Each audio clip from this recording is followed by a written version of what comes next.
What's up, everybody? Trinity here. Welcome back to the Trailer Park Live, right here on the 2nd Street Marvel. Well, we're coming at you live every single Friday night at 8 p.m. Pacific Standard Time. If this is your first time here, thank you so much for being here. And if it is your first time here, what I typically do is I start off the show by talking about some of the comics that I pulled for the week, and then I get in and interact with you all in the live chats as we talk about some of the different things that have kind of happened throughout the week. Now, in case you missed it the other day, I did a live stream with my son. We were building.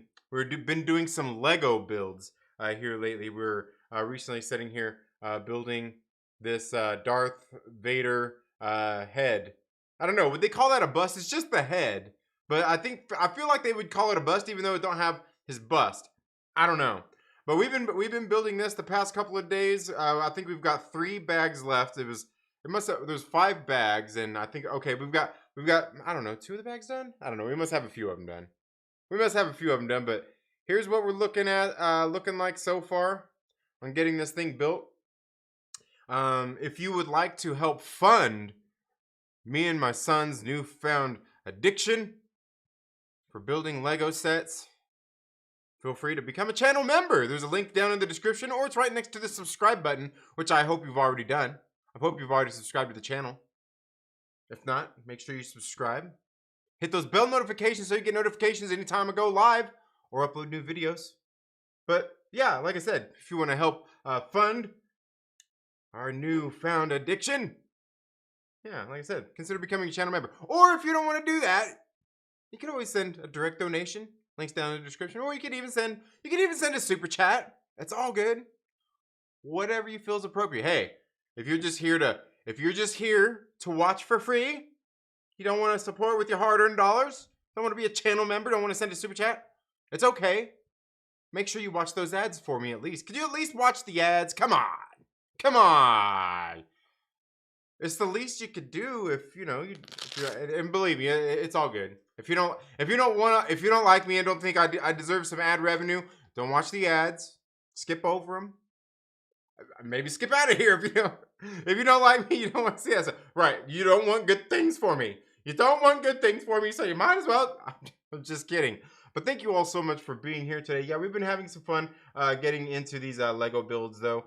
We've got several others over here that we've got to get built. We've got this Infinity Saga set that we've got that's going to go with my son's other Avengers stuff he's got, because he's got like the Iron Man, the Hall of Armor. Got the Hall of Armor. Also got the Stark Tower, or the Avengers Tower. It's also got the Spider-Man. I think it was the Spider-Man Far From Home. Is the Stark airplane thingy. He's got that as well. And those ones we already have done. But yeah, over here we've still got this Infinity Saga set. We've got a Jeep. We've got the Seinfeld. We've got the Seinfeld set over there. We've also got the one I'm waiting to build, man. We got that Batman 1989 Batwing. That's going to be fun to do. It's like 2,000 some odd pieces. 2,363 pieces. It's quite a bit, man. It's quite a bit. But anyway, guys, in case you guys missed it, you can go rewatch that. I really talked about a lot of the books that I picked up this week, like the Sumerian. Definitely a good read. I've really enjoyed this series on Ablaze Publishing, right there. Ablaze. See it? Ablaze Publishing. That's the cover right there, man. It's a pretty slick cover. You can't see through some of the yellow there because green screen picks that up for whatever reason. But yeah, this one is the start of a new arc. Every single they do these in like the last series was only 2 issues. I'm not sure if this one's going to be 2 or 3, but they are actually pulling from the old Robert E. Howard original scripts. They put those in here for you to read as well, so you kind of have the source material there for you to check out as well and see how they did adapting the books. They have different artists on each one of these series. But one of the things I definitely like about this is how they do that. They change pretty much this. Like the only person that's been the same is Desi Cienti on the letters. Is they change up the team every single series, and that's kind of cool. I kind of like that. You just getting to kind of see different interpretations, I guess, if you will, of this character, which is essentially Conan. He's the Sumerian, right? Plus, the other great thing about this is you see You see Conan out there being a heroic, saving people, armies, men, women. And the best thing is, in this series, you're not going to see him have to cross swords with Bobby Drake. Ooh, man. Moving on. Speaking of Bobby Drake, next we've got on Dynamite Jennifer Blood. This is a new series of this character. I've never read this character before or anything. I just seen this this new series coming out. Never checked it out. It was Joseph Michael Linsner on that cover, so I picked it up. To see what it was like. Check out the story and everything. It was okay. I mean, if you're in it, I mean, she's kind of seems like she's this kind of. Her father was like, it seemed like he was an old mafia man, and she was kind of trained and stuff, and a lot of the people in his crew like killed him and murdered him and everything, and now she's been going out for revenge, killing all the people who basically did him wrong, and they're all shacked up in this little town, like the FBI put them in this little town all under witness protection. And well, apparently Jennifer Blood's moved into the town and started picking people off. I don't know, I thought it was a pretty decent first issue. But I don't know, I probably won't end up picking it up. I just figured I'd pick this one up and see how it is in that Linsner cover. This one right here is the series right here is Money Shot. This is issue number 15. Now I think I read issue number 11 when it came out. I figured like not much is going to change. The only thing that they changed between the first two series or arcs of this story is the artist on this one, just the artist. So I mean, kind of know what to expect from it. But I figure now that these basically the second arc is over with, I'll probably just go through and read 11 through 15 and do it that way. Just kind of binge them all. The next one is right here. Is Last Book You'll Ever Read by Cullen Bunn. Layla Lace is on art, and Vladimir Popoff is the colorist. Jim Campbell is on letters. You got that one right there. And this is one of the variants. I think there was two other variant covers of this as well. I know I've got another one at the shop there too that I've still got to pick up the variant on this one. Series I've really been enjoying. It's really kind of just like I've talked about before. It's like In the Mouth of Madness meets The Bodyguard, kind of like that. This one right here, out, new one on AWA Upshot. This one, as you would guess, is I'm not sure yet. They were I was reading the commentary in here at the back of it from the writer.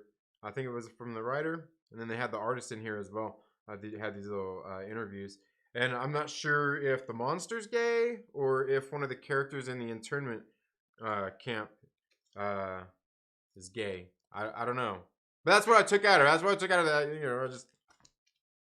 I'm just saying that's what it says in the interview thing. So I mean, plus I mean, you think about it. I mean, you got a story called Out. I mean, seems it's a little on the nose, right? I don't know. Maybe it's just me. But again, thank you guys so much for being here today. I see we've got some great people here in the building. Let's see who all we've got. I see we've got B. Grissom, Jared Dyer. We've got Sozu Soz and Daniel Fisher. One of the immortal Myrtle Maniacs. Yeah, you know what? My man Johnny on the Spot is here as well. Another one of the great immortal Myrtle Maniacs. Mike License to Shill Porter in the building. How are you doing? Chillmonger, my man. Cuba in the building. Nikki. Another one of the great immortal Myrtle Maniacs. My man Random Bread Creator. Two Gun Pedro. Pew pew. Thank you so much for being here. We've also got Wookiee Supremacy. You know what, Two Gun Pedro? I think while you're here, I better show you this one. That I got in. I don't know how much it's going to show you because of the cover and just like the green screen and stuff. But this White Widow issue number 7, Tyndall variant. Yeah, I guess that might be the best angle right there, maybe. Yeah. Yeah, I got that. Picked that up today. Or this one came out a while back, but it ended up getting to the shop late. or whatever. Hey man, at least it didn't. At least it didn't end up like those like the comics that got in at the shop, man. They got these books in that were thrashed, man. I'm not sure how. I doubt this thing will show it very good to you guys. I posted pictures on Twitter. Posted some of the pictures on Twitter, but like, look at this. Let's see if that'll show up for you. Yeah, check that out. All the books are all jacked up. I thought. Let's see. Oh yeah, you can see right there how they're all. The corner of them's all crushed up and everything.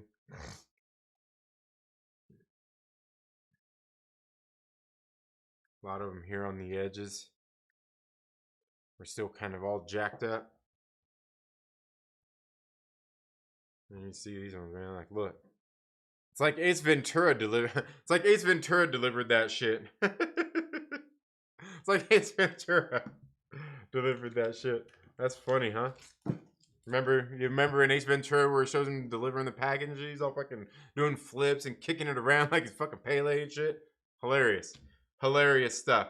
But guys, speaking of which, we got so many great people here. Landon, thank you so much for being here. Make sure you guys hit that like button, share the stream out with your friends, tell them to come hang out.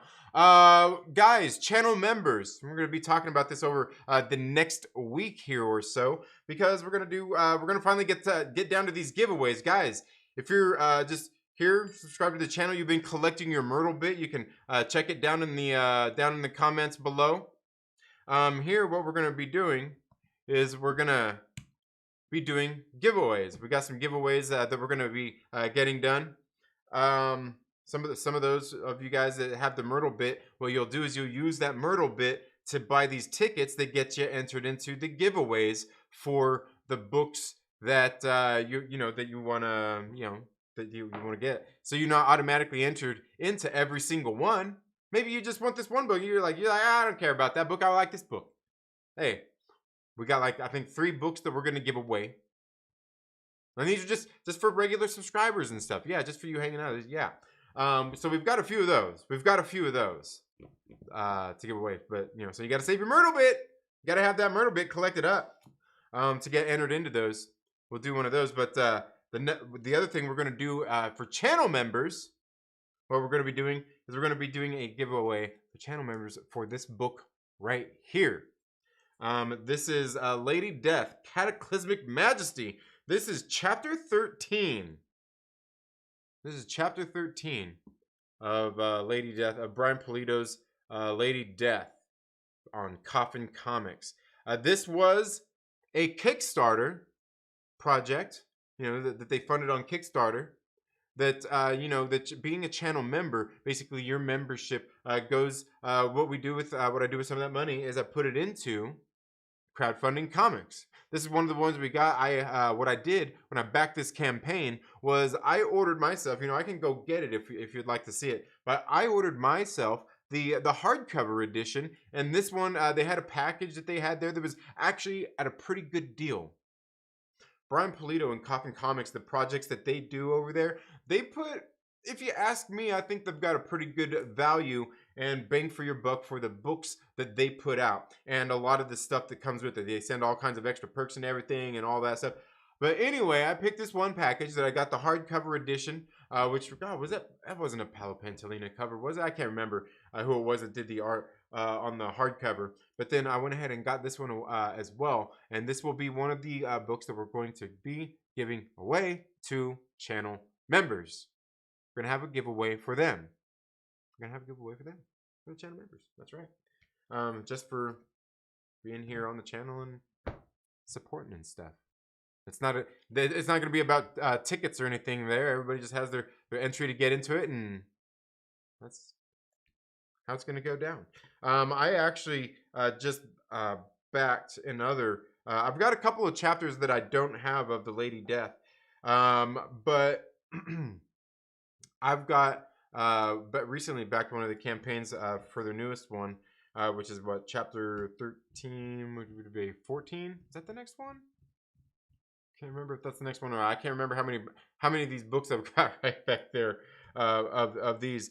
But So yeah, they actually recently came out with the Lady Death Omnibus, and it looks pretty badass. So we got that coming, and so I've got some of those others that we're going to be giving away as well. The here the channel members, the Immortal Myrtle Maniacs, the great people you see with the badges next to their names, helped fund. We've actually went out there. These ones I get because these ones are good for that, for the channel members giveaway. And like this one, I don't think this one is signed by Brian Polito. Yeah, I don't have the certificate of authenticity.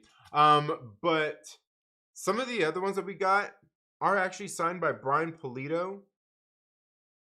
And the thing about that is like I believe from now on, the projects moving into the next year, they're gonna start charging money, but they're for his signature. But we've got a few of them that have his signature on them that we're gonna be giving away as well. Now the thing about these is, like I said, they're crowdfunded books, and you can find these books that they're in smaller, more comic book single issue format style at the at your local comic book shop if they order these in. But I think like this book right here ends up being like 3 issues anyway, and I think each issue is like $5.99 anyway, and they're printed on great quality paper, cover stock, and everything like that. Even the ones you find at your local comic book shop, they're not cheap. They're not just made like cheap pieces of junk. They actually put good form and production into making these books. So just as a thank you to our channel members, we're going to be giving away one of these books very soon to a channel member. Right there. To a channel member. Absolutely. Lady Death, man. And I just started reading the first chapter of Lady Death.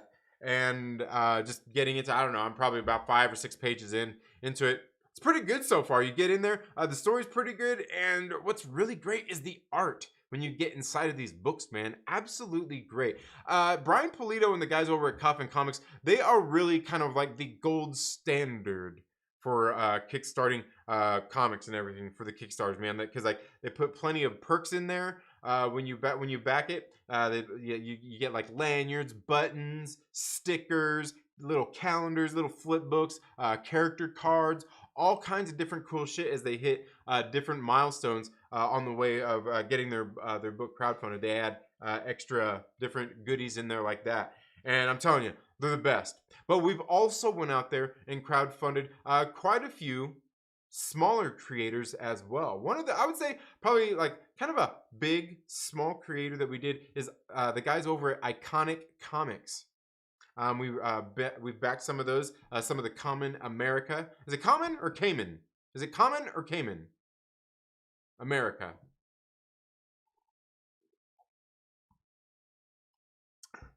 Another one we just recently backed.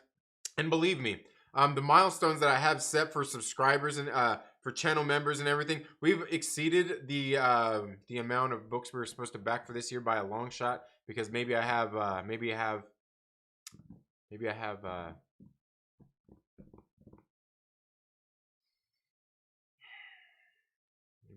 issues, and you know I have problems and I need help. Because really getting a lot of these in are great. But then we've also got Isadora and the Immortal Chains that was written by G.A. Lungaro, aka Darth Daddy, over on the Great Council. I'm not sure if you guys follow his channel. We've backed his book. We've got issue number 1 setting over here, which is a pretty good read. But we've also got issue number 2. I just got a notification in my informed delivery from the U.S. mail. You know, I get on my little app and I pick it out and I look at it. I'm like, what am I getting in the mail? In the mail. I went in there, checked it out, and I got a notification that I've got me a package coming in from Darth Daddy himself. Gonna be absolutely great. Another project that we backed here, the Immortal Myrtle Maniacs. I've also got Area 51, the Helix Project from creator Trevor Fernandez Linkovich, aka Dark Knight Nation, here on the channel, here on YouTube. Go check out his channel.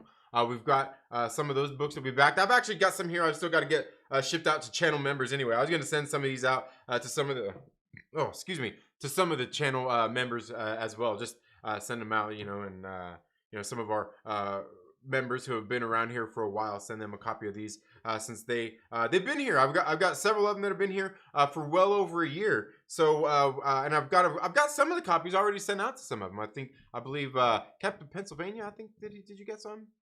You got Mike Porter, definitely. Callisto Arcus, Patricia. Got one sent to her. I know we sent one out to a new member. A member that's only been here for a few months, but it was his birthday when we actually got him in the mail and opened him. And when we were there that day. So we were like, hey, you know what? Let's do it. Let's do it. So we got one sent out to him, but we've got a few more copies back here that we've got to send out. And I might, you know what? I think I'm going to get a hold of Trevor and see about when those issue number 3 comes in. If we can get some extra copies of those, and maybe even some more of 1 and 2 if he's got them still, because I know he's out doing some Comic-Cons and stuff. I believe he's at New York Comic-Con, if I'm not mistaken. I believe he's got a booth out there. But what I want to do is probably give some more of those away. I actually want to take some in to my local comic book shop and see if they, if they have any interest, or just like put them in there and just like give them to the shop. Be like, hey, sell these and see if people want them.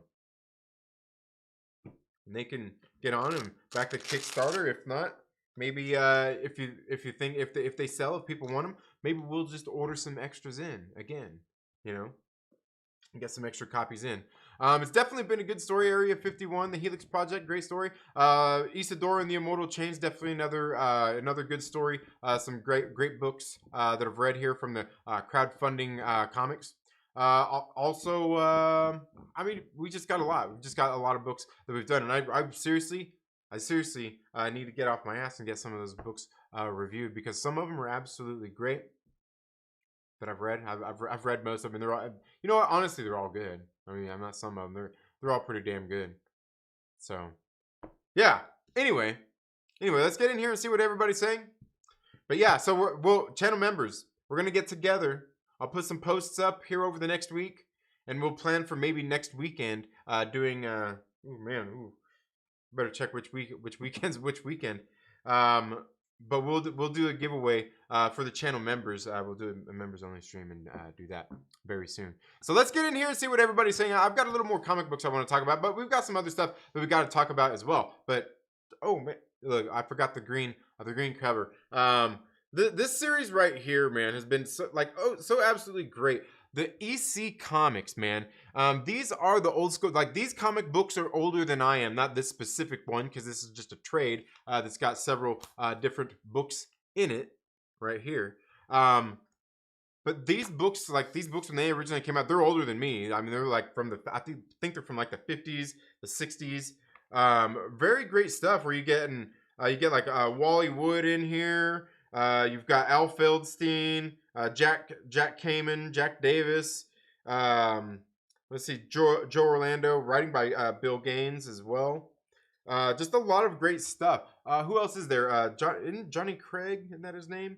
Been just really good stories that I've got in these old EC Comics reprints. But this one right here, I've been just getting into. This is Shock Suspense Stories. It's a little bit different than all of like the ones in Vault of Horror or Tales from the Crypt, because they're not necessarily just all horror books. One of them, there's some in here like wartime stories and just different things like that, more like shocking tales. And what I like about them is they're books that just talk about a lot about like, I mean, not even like even though like the horror ones, it ultimately comes down to moral tales of people, seeking vanity, or sexual desires, or any different kind of thing like that. People thinking they're werewolves and shit. So, like I said, and ultimately most of them are all like moral tales, more so than like scary kind of tales. But they're so great because the stories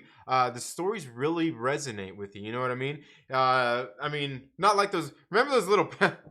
Not like those. Remember those little pamphlets? I can't even remember. Who is it that used to go around? Do they still go around giving those out? Remember they used to give away like those little comics? There were some religious group, and they give away the little comics that were supposed to scare you. Was that the Jehovah's Witnesses? It might have been. Might be. They probably still. No, not. I'm thinking of something else. But you remember the? Yeah. Anyway. So yeah, just some very great books. So let's get in here and see what everybody's saying today. Again, make sure you tell everybody what's up. Make sure you share the stream out. Tell everybody to come hang out.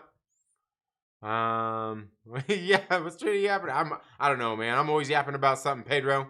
Ablaze, never heard of them. No, they're pretty good. They've been doing. It seems like they do a lot of. They're in overseas. They're a foreign company. Probably, I don't know where they're from. But they've been doing like. I think the first book that I read that they put out was Vampire State Building. Vampire State Building. Vampire State. Yeah. Which was a pretty good one. And I kind of went from there and then got into the Sumerian and really just been enjoying a lot, just the Sumerian over there, a lot of the books there. But yeah, good stuff. Can we all just admit we want to, oh, dang it, here, let me, there we go. That's better. That's better. Can we all just admit we want a Squirrel Girl franchise with mega merchandising and several full-length movies already? Yeah, absolutely. Hell yeah, Squirrel Girl. Yeah.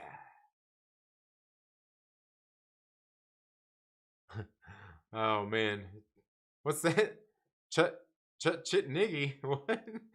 Did I miss something there? Okay. Let's see where we at here. Let's see who else has entered the building since we started. Daniel Fisher, thank you so much for being here. Says my 8-year-old could pack better than that. Oh yeah, I'm telling you, those books were thrashed, man. They were thrashed. Have some bits, says Pedro. Nice. Hell yeah. Hell yeah. I'm waiting for the 2K sub giveaway. Yeah, I haven't really thought about what I want to give away at 2K subs, man. Haven't really thought about it. But we'll figure something cool out. We'll figure something cool out for sure. What are your favorite comics that you have? Mine are my Ultimate Spider-Man and Invincible. Let me see. My favorite comics that I have, it really kind of depends, like, because I've got some really great indie books that I really like. I've got some of these crowdfunding books, man. Like, all the crowdfunding books are just absolutely great. Just absolutely great. And here's the thing, like, chances are, when you go out and crowdfund a comic book, you're going to get something that you want, because chances are you're going out to back somebody specifically that you want to back. Maybe it's the writer, maybe it's the artist, maybe it's the letterer. Maybe they're your friend from high school. Maybe there's somebody that you know and you just read plenty of their work and they're doing a crowdfunded Kickstarter, some of their own creator-owned work. Who knows? But chances are you're there to specifically support the person, and probably for a reason that you deem a good reason to go back them. I mean, there's plenty of people that go out there and back some of these crowdfunded projects that probably aren't even really into comics. But they support the people that are creating the comics. And they believe in what they're doing. You know why? Because the person making those comics has a passion for those. Therefore, they kind of share that passion with them by way of supporting them and what they're doing in their ventures. Right? Hey. Anyway. But yeah, I would say, yeah, I don't know, man. It's hard to say, man, because I got through that Moon Knight omnibus. These omnibuses are great, dude. I got through the Moon Knight omnibus, fucking great. I'm partway through the Thunderbolts omnibus. Oh man, fucking great storytelling, man.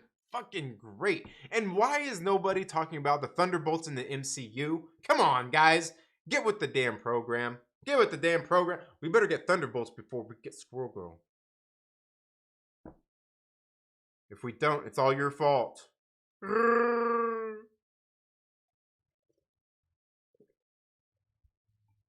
I really like those. But getting into like single issue, like series, like things like that, Resonant on Vault Comics, one of my absolute favorites, along with the plot over on Vault Comics as well. I fucking love those. I've got all of those books over, put in a short box over here that's full, completely full. But I love those series. Absolutely great. I even got the trade paperbacks of them as well. Another one, I mean, like Vault Comics, like a lot of their stuff I really do enjoy. Like Sarah and the Royal Stars, it was two arcs, it was 10 issues. Absolutely great stuff. You know what? I've got like, I think the only one I didn't get issue number like first edition, like first run, first printings of was Something Is Killing the Children. I've got all of those issues from 1 on up, but like I think issue number 1 I got like the 3rd printing or some shit like that, maybe the 4th, because that book was just popular as hell. Like when it kept coming in, the books when they would come in, shit, I think they were like 20, no, like $10, $15, $20, something like that, $25 a piece. I'm like, dude, like seriously, like, damn, man. Because back then, like when that one first started off, is when I was really kind of first looking at more indies and stuff like that, or getting into more. But those ones are absolutely great. It's nice to have those, even like Once in Future. I really enjoyed those. Let's see. You know what? I've got a trade paperback over here as well called World Reader on Aftershock Comics. It's fucking great. It's an absolutely great story. Absolutely great story.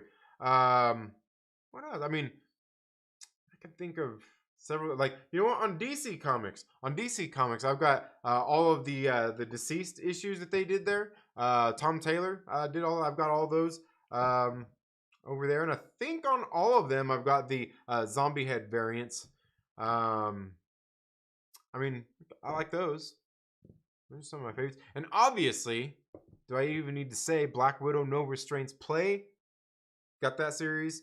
I've got a few of the books actually signed by the writers, the Saska sisters themselves. Also, I won't forget, they've got Kill Crazy Nympho's Attack, which was one that they did a Kickstarter on as well. That's absolutely fucking great.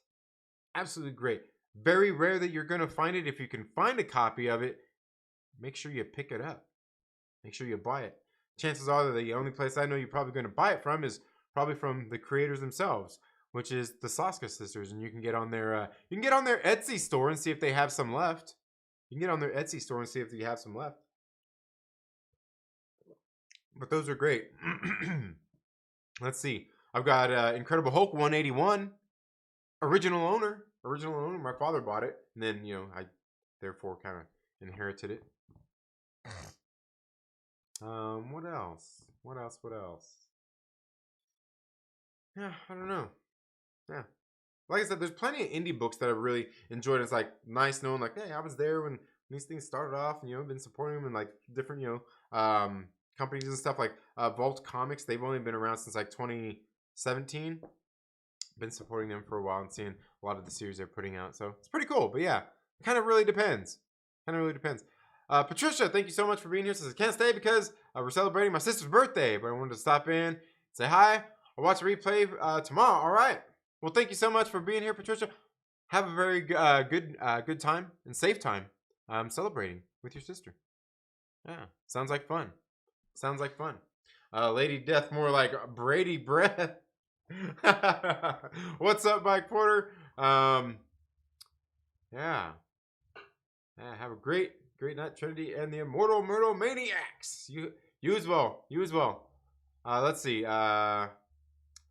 I'm moaning about having no Myrtles. All right. Lady Death Art is fantastic, says Random Brad. Absolutely. Tell your sister happy birthday. Yeah, absolutely. From the Myrtle Maniacs. Yeah. I have the sweetest pit bull in my lap. What a giant titty baby. Nice. Oh, man. Kendall, what is up, my man? Another one of the Immortal Myrtle Maniacs. Hope you're doing well. Man. One of these days I probably need to get Kendall on here to do a stream, huh? We need to get Kendall on here one of these days. You guys need to go check out Kendall's channel, man. Normies to Nerds. Good stuff, man. He's been doing some live streams. He's been starting to put together some videos lately. Hell yeah. Make sure you guys go check him out. Make sure you guys, I don't know. Do I?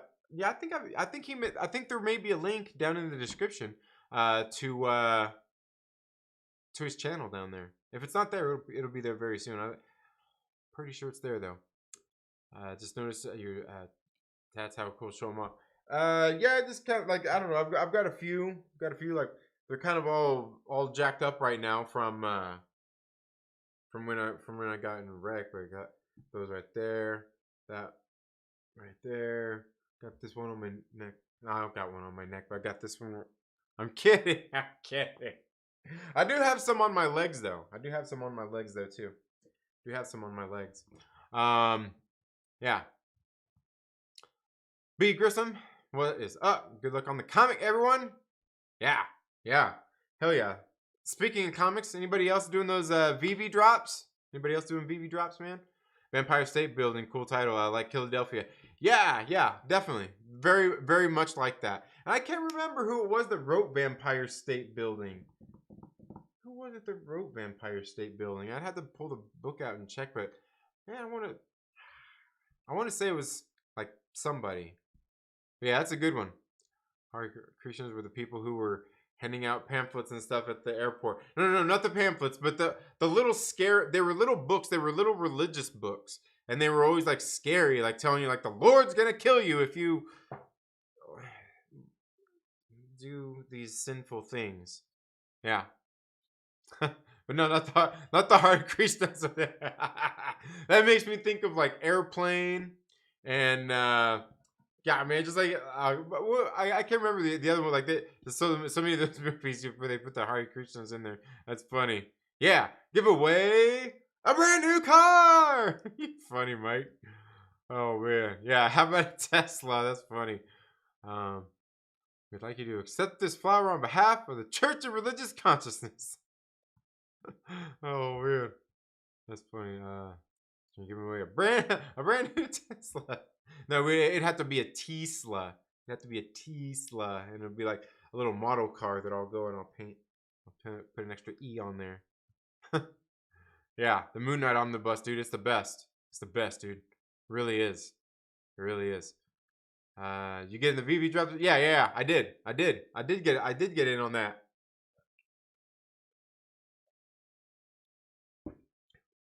I got Uncommon. You know what, VV? It's about time to get some secret rares. You know, like it's about time to get one of those to me, buddy. Pals over at VV. Come on, look. I know. There's probably a lot of people out there thinking that like I've only got like 6 issues. I've only been doing it for a couple of weeks, right? So there's probably other people out there like, man, I haven't even gotten Uncommon. All mine are common. I've had to buy all mine, which sucks. Like they had, from the market and stuff. Yeah, but yeah, I got in on that. I got in on it. I'm pretty sure I got the. Pretty sure today was Uncommon.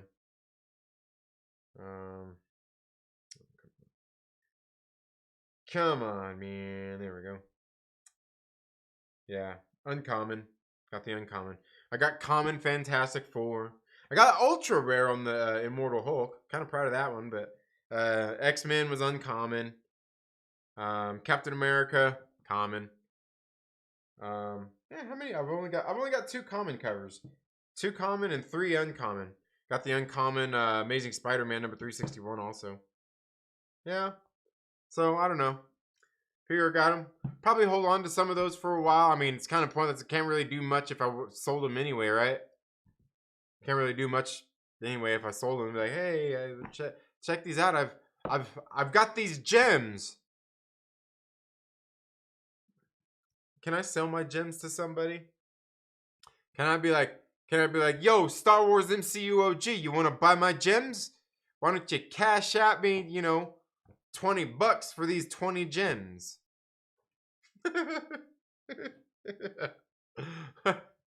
That's funny. Hey, I'm just saying, I don't know. I guess maybe you could do that, right? Couldn't that go down? Like I could be like, you know what? Send me Apple pay me $50 and I'll transfer this little count. I'll transfer this PDF to you. Would you like to buy my PDF for $50?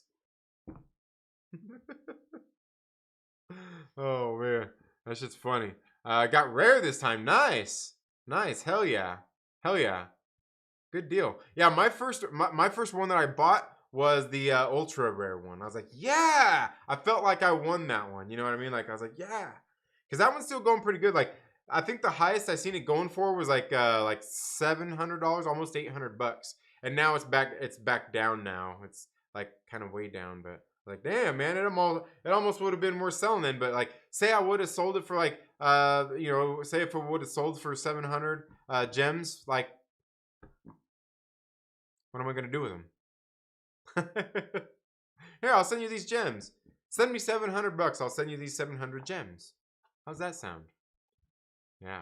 But yeah, hell yeah. Congratulations on that, man. Do you download an app or something? Yeah. It's an app. It's an app that you download on your phone called VV. VE. VE. V as in Victor. VV. Yeah, not BB. VV. V. Oh wait. Yeah, E. V. E. But yeah, it's on there, and then you put in your card information, and always make sure you have gems before the drops. Always make sure you have gems before the drops, and then get on there. Do your when it drops, and you gotta be on there right at the time when they're getting ready to do the drops at 8 a.m. You gotta be on that motherfucker like right there, like sitting there waiting for it to go 10, 9, 8, 7, 6, 5, 4, 3, 2, 1. You got to do it like that, dude. You got to do it like that. They sell out of them things quick. Yeah. Yeah, it's an app. Yep, it's an app. Passed out this morning before this morning's drop. My youngest son was up at 2:30 a.m. Oh man, that sucks, dude. That sucks, Daniel Fisher. Yeah, man, that sucks. Trinity, do you have a Pokemon card collection? No, I don't. I don't. I haven't even seen the movie. I haven't even seen that movie.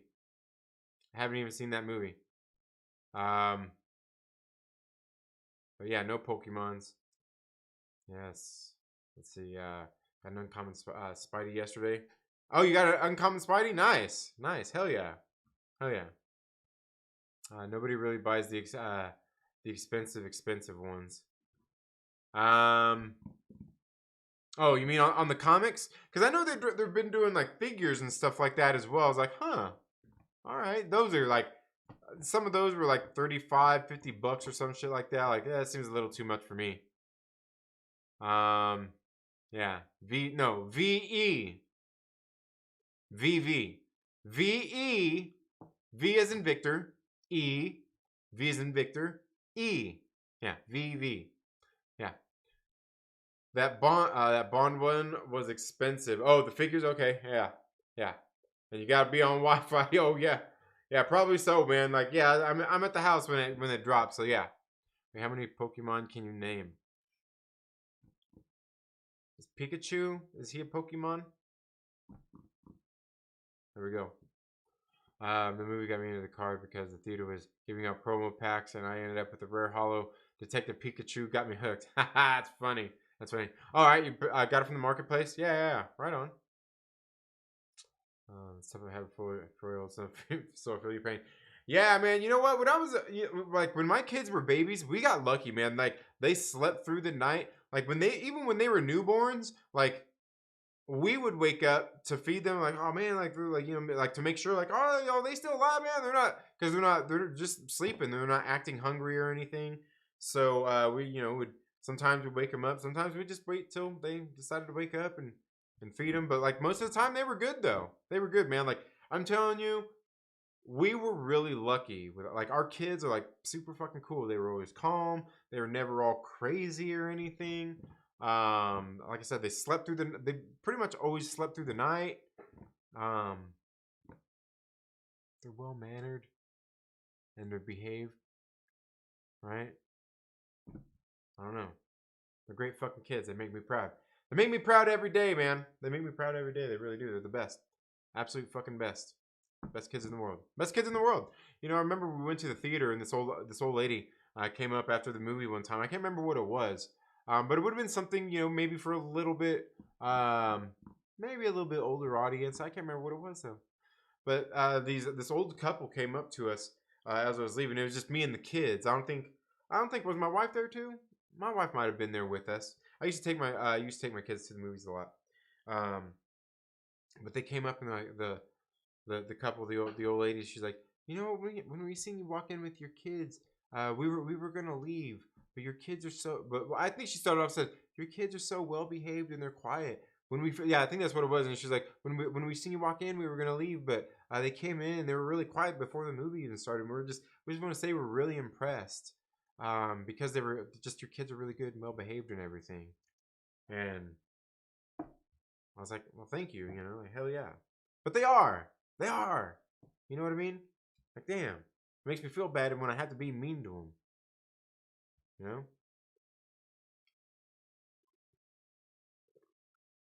Here's one to eat every 2 hours. Yeah.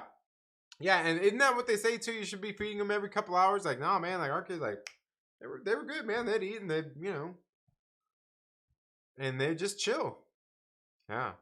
Proud uncle of a 10-month-old. Nice, nice. Let's talk about Wonderful Life. How wonderful the What If Season 1 finale was. I loved it. Anyway, as good as any top shelf MCU movie, it was great. I don't know, man. Like, I thought it was good. It was pretty cool, you know, a way to kind of tie up the season and everything. Obviously, we got the one episode that we didn't see. But I haven't really been big on the series altogether. It's not bad. It's just, you know, it's probably going to give us a tease of some stuff we're going to be seeing in future movies. So, yeah. I don't know. Like I said, I'll really have to let it stew for a couple of weeks and then binge watch it all and then kind of do that. Maybe I'll just watch it over the weekend and then do a video, do my ranking of them. But in case you guys haven't been here, spoiler alert, I like them in the order they were released.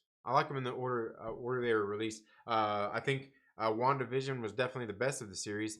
I think Falcon and Winter Soldier, you know what? Going back and watching that one at this point, it's not too bad. There's still some of the things with the story, like and you know what? And that's the thing that on the rewatch, binging it all at once on Falcon and Winter Soldier, you can really tell.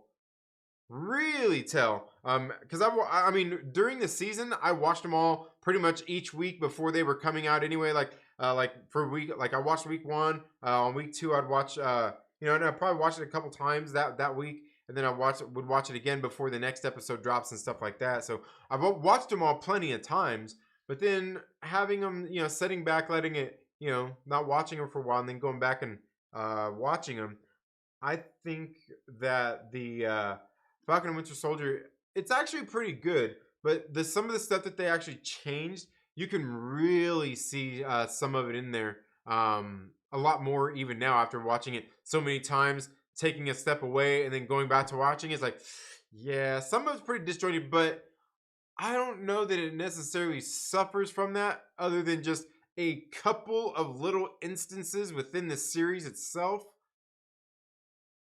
that it suffers for, not the series overall. The series overall is actually pretty good, minus those few shortcomings. And then, like I said, Loki for me is definitely third. I mean, I'm telling you that actor who is playing the variant of Loki, like she just,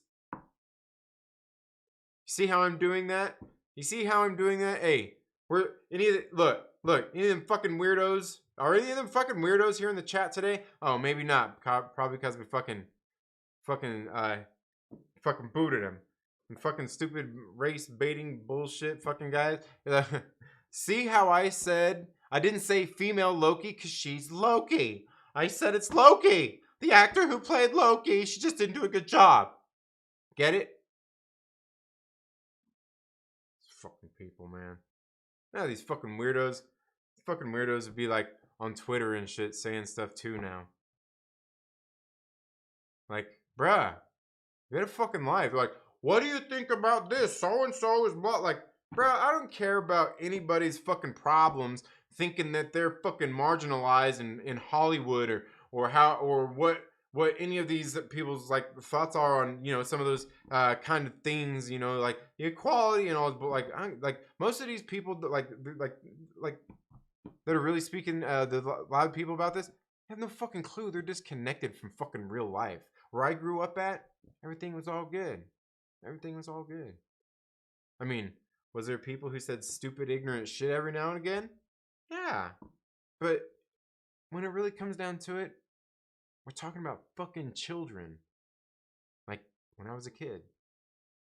More so than anything, it's classism, not racism, that you're dealing with in most cases. It's classism, not racism. Did you see that poor kid in Texas who was picked on due to classism? He lashed out. You hear about that? Yeah. Apparently he was picked on because he was a rich kid. He was a rich kid. See that? See that how I did that? I didn't even have to say what color he was. I just said he was a rich kid. And I know what you automatically assumed. Right? Oh, man.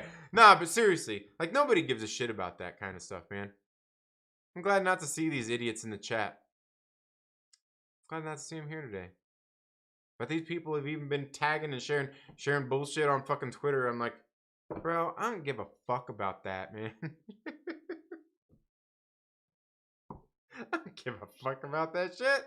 And look, the thing is I don't think there's anybody here in these chats that comes to my chats that really gives a shit about diversity and representation as far as you know, like the unfairness or inequality. Because I mean, I think most of us have grown up watching movies, especially me, through the 80s, 90s, 2000s, with movies that have diverse casts in them.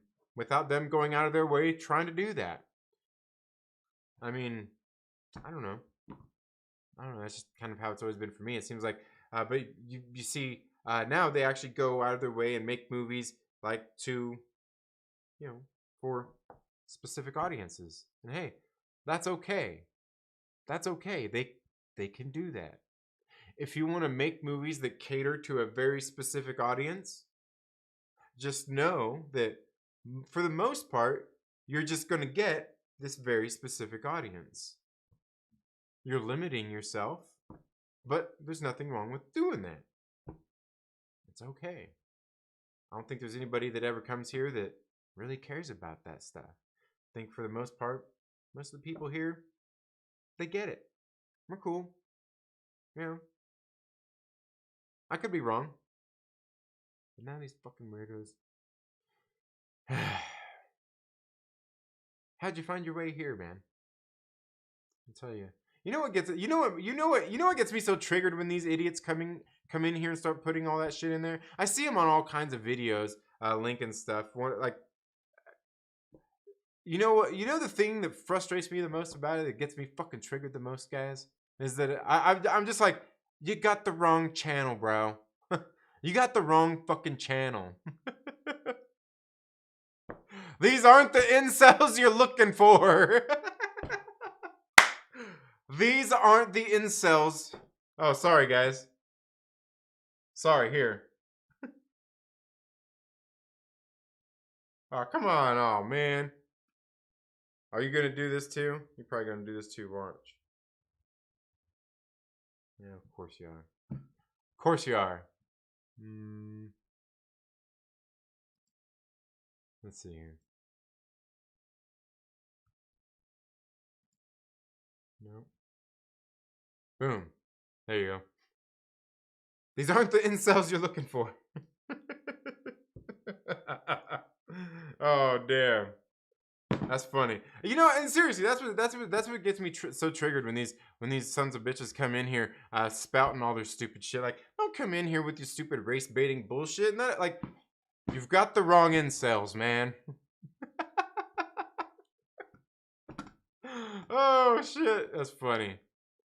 But I just like, you know what? I see these guys like it's so funny too, because I know where I see them in places a lot, you know. I know plenty of people probably fucking block probably block their stupid shit anyway. Like on my channel, I have things set up where you can't even come into my videos and drop links anyway. It automatically blocks them. Like even here in the live chat, the only person that can drop a link is a moderator.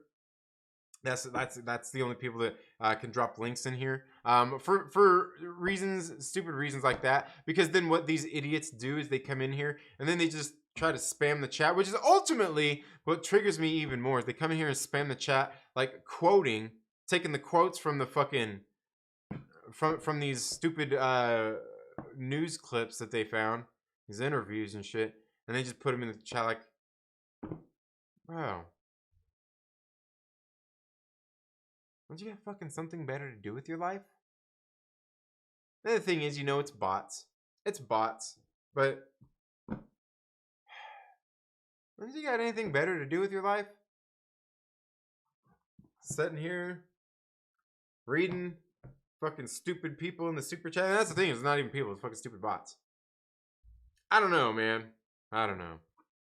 Maybe it's just me. Maybe it's just me. Speaking of which, oh weird. Yeah.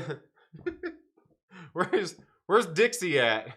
I know somebody booted Dixie.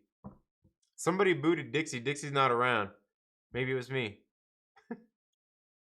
Oh man, I was fucking around last week.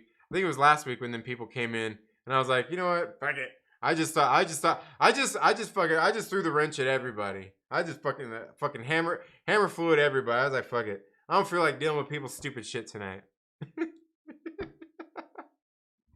But seriously, that's how it gets sometimes. Like, sometimes don't you get tired of just hearing people's stupid shit? And Dixie's cool people, man. As far as I know. Comes in here fucking around. But real is cool for the most part. Like, Dixie just come in here fucking with me. And everybody else, man. Just having fun, man. Funny shit. Trinity, what's your opinion on throwaway lines about a character's sexuality when it doesn't serve a purpose? Like, give me an example. Give me an example, and we'll go into that. Yeah, give me an example.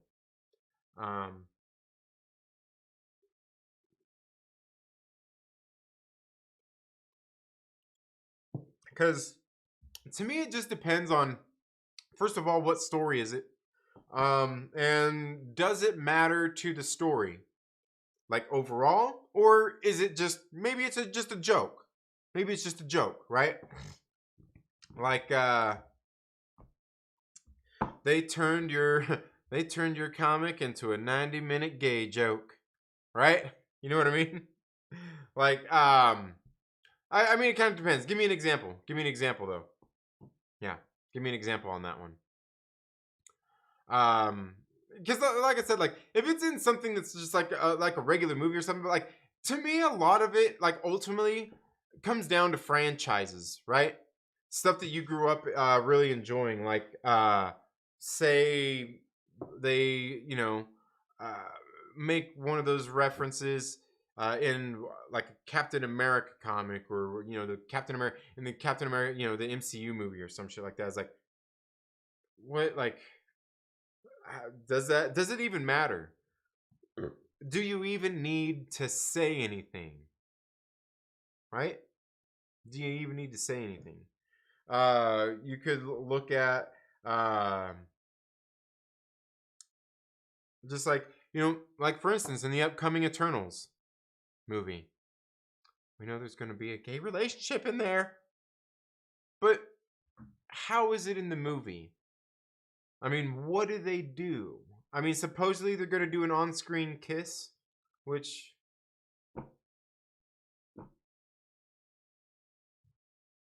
you don't need to do that. But you know what? You don't need to do it for Tony and Pepper either. I know if you go through and watch an Iron Man movie, every single one of them, and you never seen him kiss Pepper Potts, just the way he acts and everything that's going on, you know that he loves her, right? Does it really have to be said? Does anything really need to be said there? Did we have to see him having a one night stand with Christine Everhart? No, but it is part of his character. He was a billionaire playboy, right? And that's what he did. We've seen it in Iron Man 3 even. Iron Man 3 even. Remember, he was, the scientist. So, like, again, it's just like, what's its purpose? Does it matter? Does it matter? I think that's what ultimately matters. And again, I think it's just like all this stuff that people always talk about, like the politics in comic books and shit like that in movies, it's not that it's done, it's how it's done. Every single time, it's ultimately how it's done. You can tell a good thought-provoking story doing some of these things that people do that you're like, huh? You can do stuff. You can put like your political ideologies. You can put your political opinions and stuff in movies and stuff like that. If you do it the right way, it could just be a thought-provoking piece about whatever's going on in the larger story that makes somebody think about it, about the situation and what's going on. It can be thought-provoking. But that just, is it thought-provoking or is it just good writing? You know what I mean? Or is it just good writing? Or is it Captain America coming out and saying, do better? Government. I don't know how to do anything better, but I know that you do know how to know. You know how to do better, and you need to do better. And I'm just here to tell you that.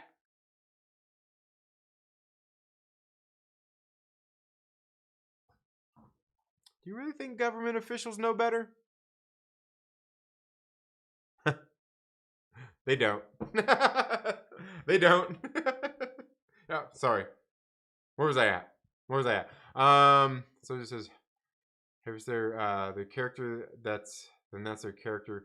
Nothing wrong with it. The only thing that bothers me is when they shove it down your throat. Like I said, it depends. Like if it's a story that's all about that, like look, I'm telling you, the thing here, and here's something I've talked about I've talked about quite a bit here on this channel, and the really best example of this is somebody that some people might read about these days, but Kevin Smith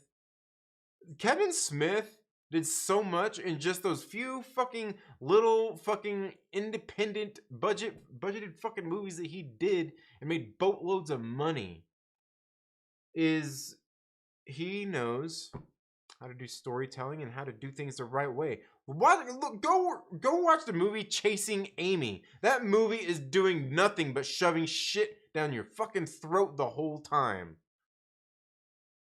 Like, it checks every goddamn box there is to check that Hollywood tries to check in these movies these days.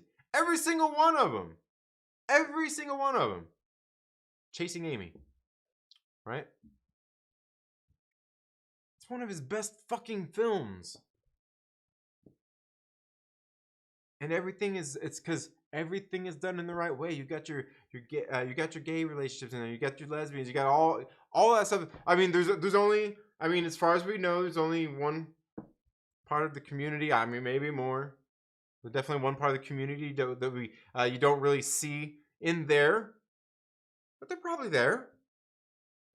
But the point being, as you go watch the movie, it's shoving shit down your throat the whole time. But the way it's written, it's good. It's just good writing.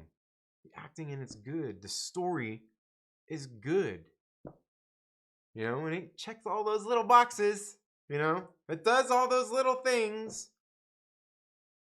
But again, it was done really good. And the thing is, like, is it a movie that's thought provoking? I mean, I guess it's somewhat thought provoking, but it's got this overall the story doesn't tell you how to feel about it. It doesn't tell you how to feel about it. You see these just kind of some real life situations that people are going through, dealing with their different their sexualities and all that stuff, and that's what the movie's pretty much all about, right? But it's just fucking well written, well directed, well acted. Kevin Smith can't even make that fucking movie these days, right? telling you, like, look, he built, come on. He created the template for the Marvel Cinematic Universe.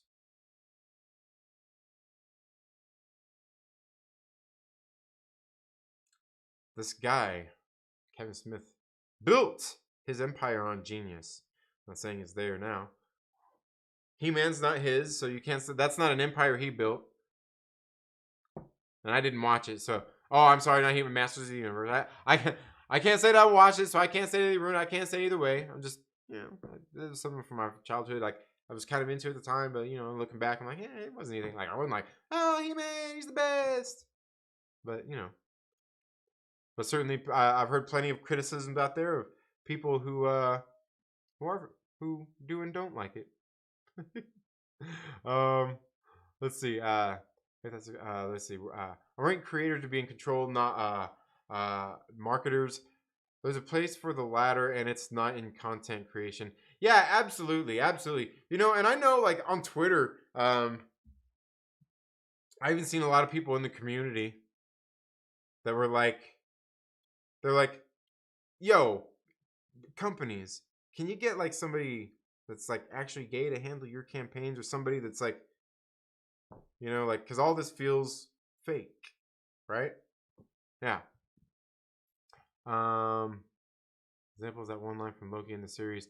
Didn't bother me. It was just in a convo, but the endgame female lineup, she's got help, was annoying as fucking. It served no purpose and was dumb. And like, see, for me, like, I'll be honest with you about that scene, about that L-Force scene in Endgame. I'll be honest with you, I didn't mind that. I don't really give a shit about that. I go through and I've watched Endgame several times, man. Watched that movie fucking several times. Definitely more than enough. And every time, by the time we get there, like, I'm so fucking hyped up. I'm like, I don't really give a shit about that. You know what I mean? I don't really give a shit about that at all. Like, you just see, like, they all come in, like, is it cheesy? Yeah, but like, whatever. By that time, I'm so jacked up on endorphins, I'm like, fuck it. Fuck it. That's not saying that while you're in the middle of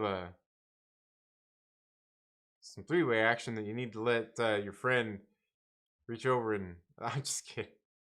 I'm kidding. But yeah, no, yeah, I don't know. Like I said, by that time I'm so jacked up anyway. I'm like, yeah, fuck yeah. Like I'm all into it anyway. I don't really give a shit. I don't really give a shit. Like, yeah, whatever. People can bitch about it all they want, if it makes somebody feel warmer at night, fuck whatever. Like I could give a shit. When that scene comes on, you know what I do? I just do this. I go.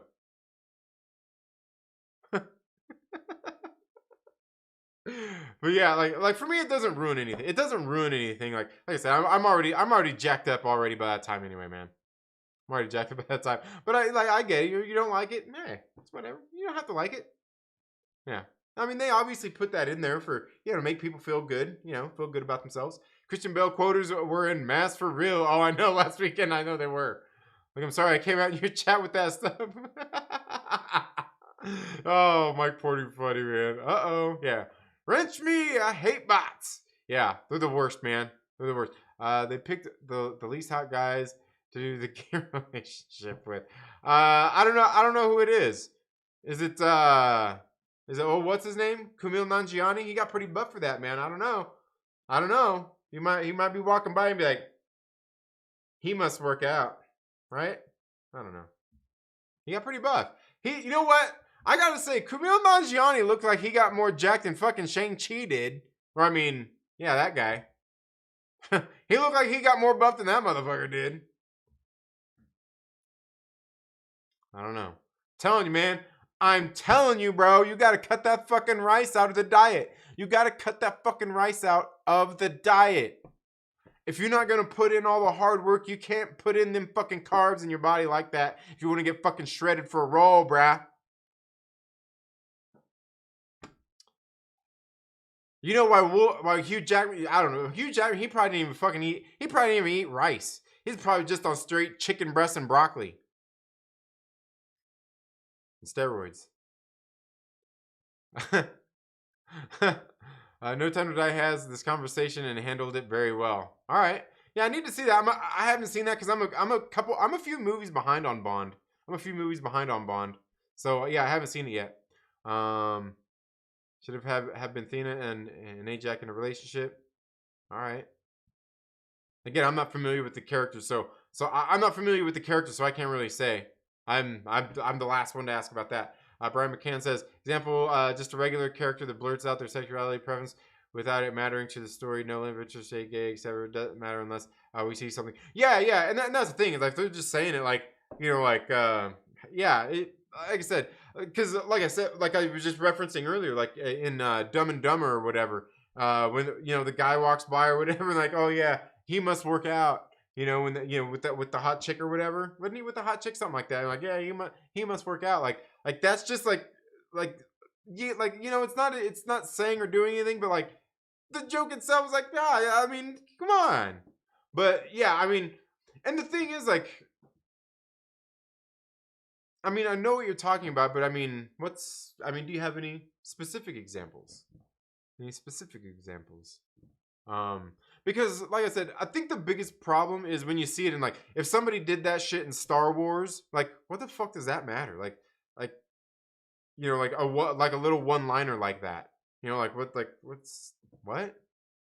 Like in Star Wars, but you see that in just like some, like I said, like Kevin Smith, small independent film. It's like it's not based on anything, so there's no real. So you can do whatever you want. You can say that and fit your line in there in a natural way. But that's what you're saying. If it's done in an unnatural way, well, it just doesn't make any sense anyway. I mean, and that's ultimately what it comes down to. Falcon and Winter Soldier did a good job with the convo somewhat. With which one? Chasing Amy, more like Racing Flaming. Jane, Silent Bob show up in Supergirl, so Arrowverse is also a Skewniverse. Well, I guess so. Hey, it's got to be, right? It's got to be. Last good movie that guy did was Tusk. Pretty cool. What came after Tusk? Because it was Red State after that. I had to watch Red State again. Probably need to watch Tusk again as well. Probably need to watch that. You know the one I don't think I've ever seen straight through is what's that Benifer? The Benifer one?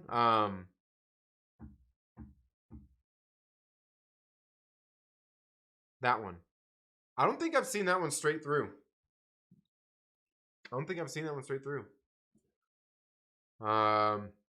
Invincible cartoon changed their characters for inclusivity and didn't really affect much of the plot. I appreciate how they handled that.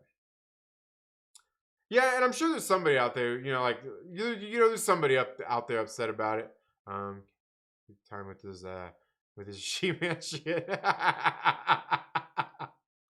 Oh man, that's funny. This thing just skipped on me a little bit here. The only thing that bothers me with the L4C is that Black Widow was there. Yeah, for real. Yeah. Trinity, you like horror? Yeah, absolutely. Watch Feast. I'll do that. Is it streaming on Shudder or Arrow? Hey Trinity, do a voice impression. Like what? Oh man, I know what you're doing. No, I know what you're doing. No, not right now, man. Not right now.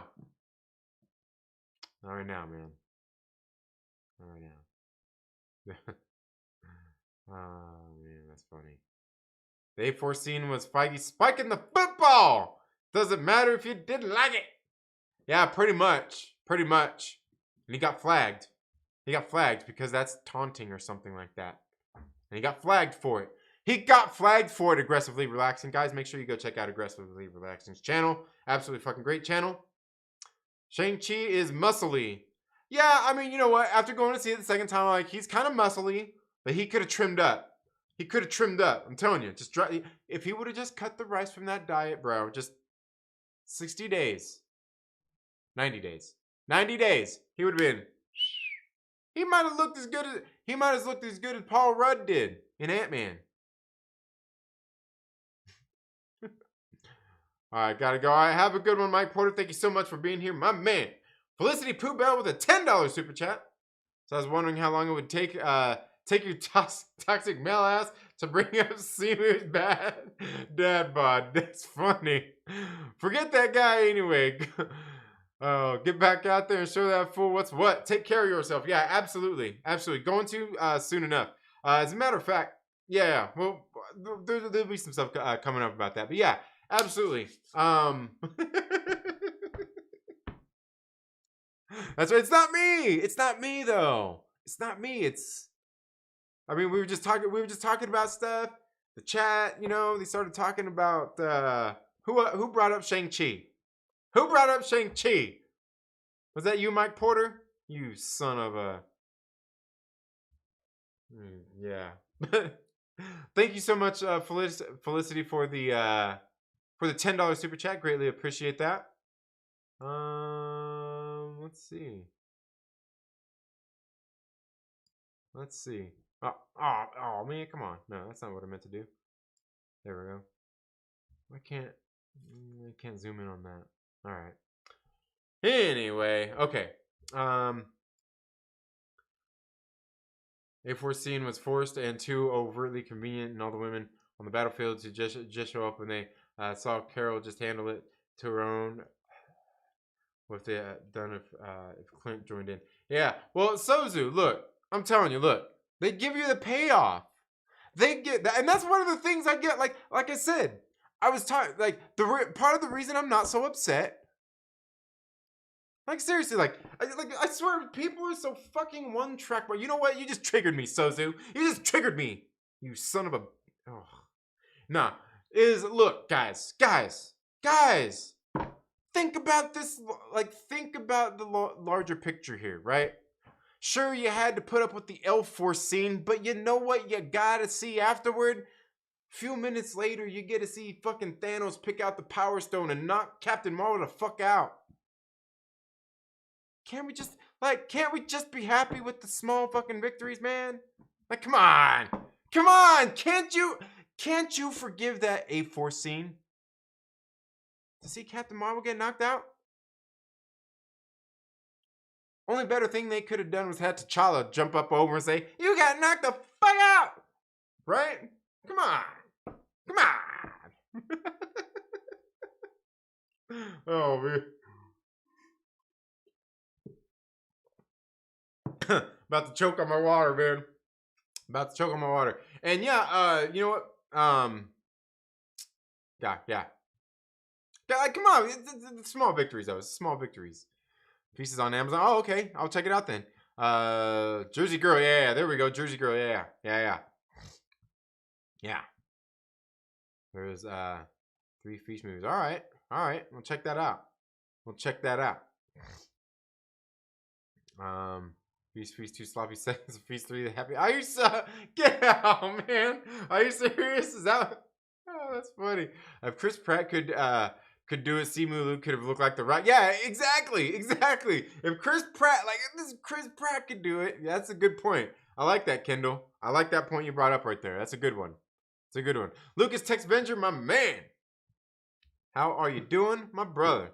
Now, you know what else we're missing here is Obi-Wan the homie. That's who we're missing now. That's love the Gorefest movie. All right. Yeah. We need a solo Groot film, Groot Unleashed. Hey, you know what? As long as James Gunn doesn't have anything to do with it, fuck it, I'm in. Fuck it. Bring us a Groot movie. Bring us fucking Squirrel Girl, Devil Dinosaur, and Moon Jr. or Moon Dinosaur Jr. and Moon Girl, or you know what I'm talking about. You know that they're already bringing us Ms. Marvel. Yeah, and I'm gonna watch it. I watch all this bullshit. All these shows. Yeah, it's all good. Hey, I in Feige I trust to do a little bit better job than what they did in the comics. I've seen the Paul Rudd body cast for Ant-Man costuming for 1 and 2 side by side, and he has put on so much muscle. Yeah, you know, like he was actually pretty buff. Paul Rudd actually got pretty fit for those. Cause like remember, I think wasn't in the first one they showed him like getting out of the bath or whatever, and he takes his shirt off. Like I was like, bro, like he had the little cuts like on the can't remember what, I don't even know what those cuts are. But I'm gonna have them soon. You're gonna have them soon. We're gonna have them soon. Cuts, cuts, cuts. Yeah. Oh, my fellow Texan Lucas. Yeah. Yeah. Yeah. Simu looked like a fighter. Well, yeah, he looked like most fighters. He looked like he was in better shape than most dudes I've been in fights with, I'll tell you that much. Oh man, that's funny.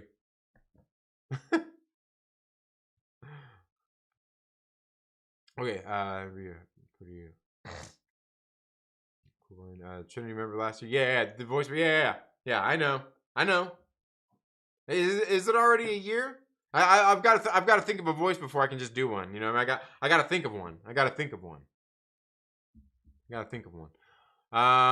Lucas Texvenger with his 7-month member super chat says, "I'm good, dude. Hope all is well with you." Yeah, it's going pretty good, man. About as good as can be.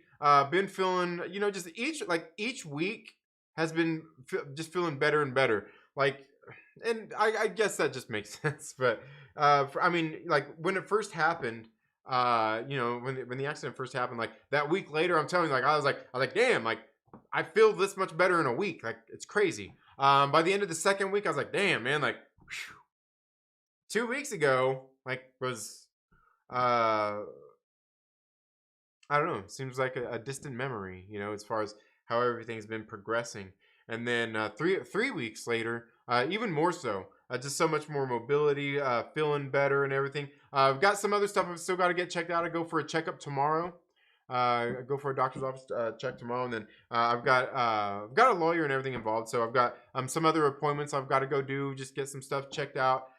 Just having other little pains and stuff, you know, as everything, you know, feeling, I guess, starts to come back everywhere and getting more mobile and moving around a little more. Has just feeling different things here and there. The one thing definitely from that I noticed even that day is my ankle. My ankle feels pretty. I don't know.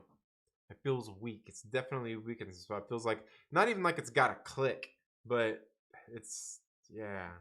But other than that, I've been doing good, man. Like I haven't had to take any of the drugs, the painkillers or anything in well over a week. I mean, I know I took some last weekend, only because we drove from here up to Tehachapi, where my aunt's uncle has a restaurant. Their family's got a restaurant out there, and we went there for my daughter's birthday. We had some sushi. Yeah, man, I'm fucking spoiled, man. Like I can't like my sister-in-law. She used to live with us, and she used to have her own Japanese restaurant. She made sushi and shit. Like she would make sushi for us. I would go to her restaurant and shit and eat and have her sushi. Like she's, you know, it's like my wife's sister, and she knows how to make some great fucking sushi. So like I'm very fucking picky and don't you know, I'm pretty picky and babied when it comes to that kind of shit. Like I don't really like going other places for sushi.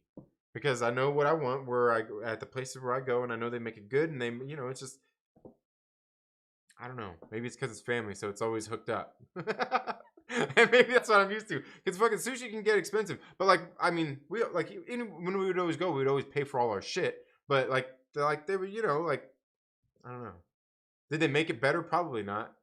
It was just that we went there and we're supporting our family, and it was probably just that. We felt so good about it. But also spoiled because my sister-in-law would come home and make some and just have some and shit. Because, like, you know, the one, my fucking favorite is the eel. Was it the fire? What was the one? I can't remember the one I had, man. It's got the fucking eel on top and everything.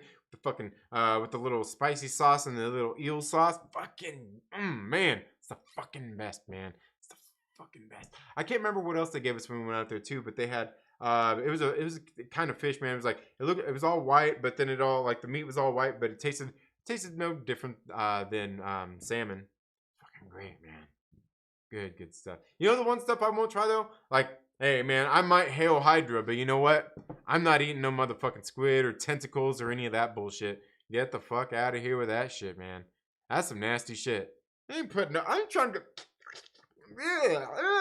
Like even looking at it and like wanting to touch it and sticking my. Fucking nasty, man. Fucking nasty. Ugh. Gives me the fucking wheelies, man. Thinking about that shit. Ugh. But you give me some fucking eel, it's on, biatch. Yeah. Yeah. Oh man. Yeah, man. Yeah. Been doing well. Like I said, I'm going for a checkup tomorrow to see how things are going and what's coming out of it. Like I said, I got in contact with the lawyer's office, so they're getting things on the insurance side of stuff all handled. And so far, I've got to say, everything's looking on the up and up so far. Looks like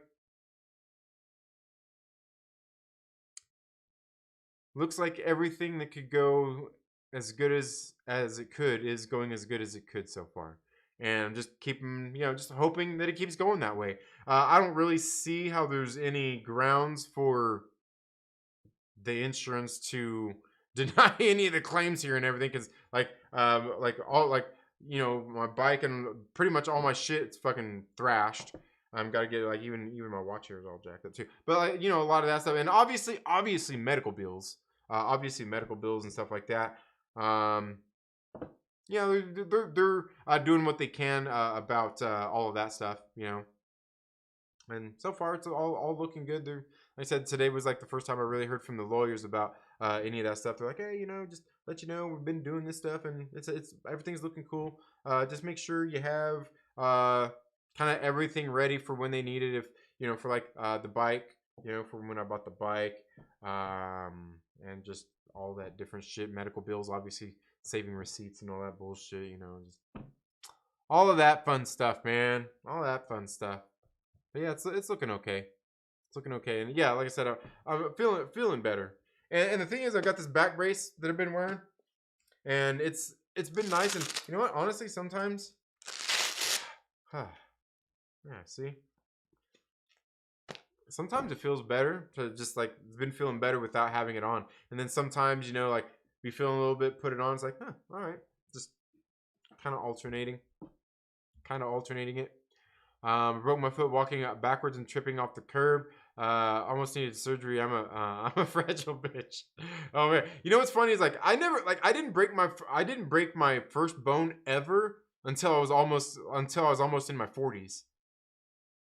Was the first time I ever broke a bone, man. I'm like, man, like knowing how it is, like I'm like it's like.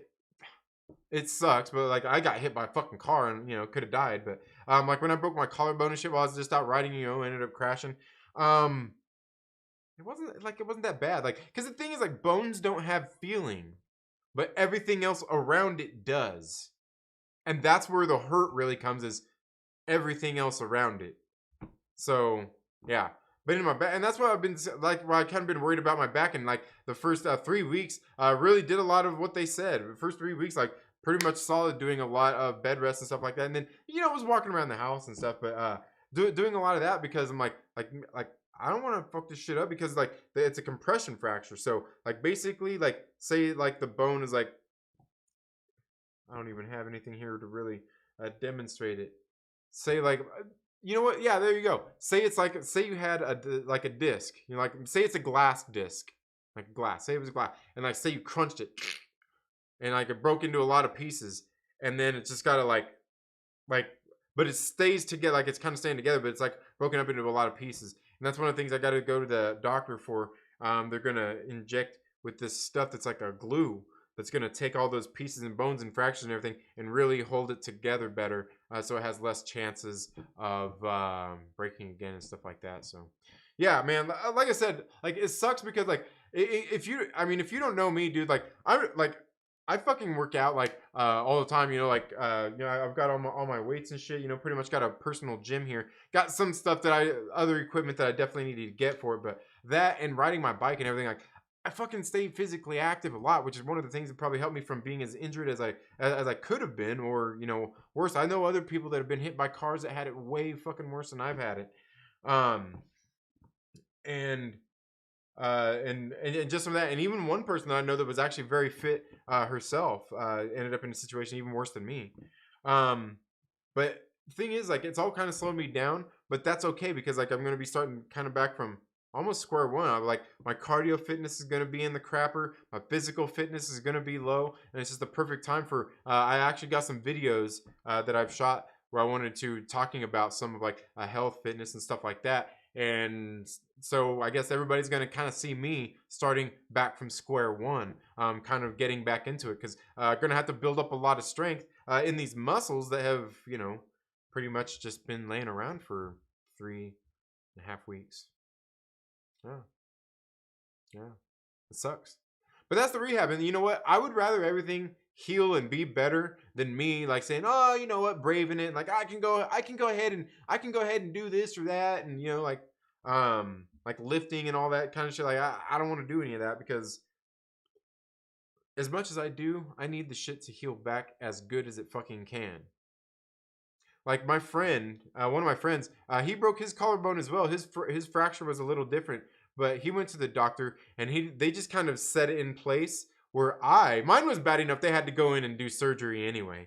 But like the way his was, and even the way it healed and everything, like I was like, man, like, but I don't know that he necessarily, I don't know that he had insurance either. But I would have told him like, can you I'm kind of like, I'm not a professional athlete, but I'm a fucking athlete. And I need this shit to be back as close to 100% as it can be.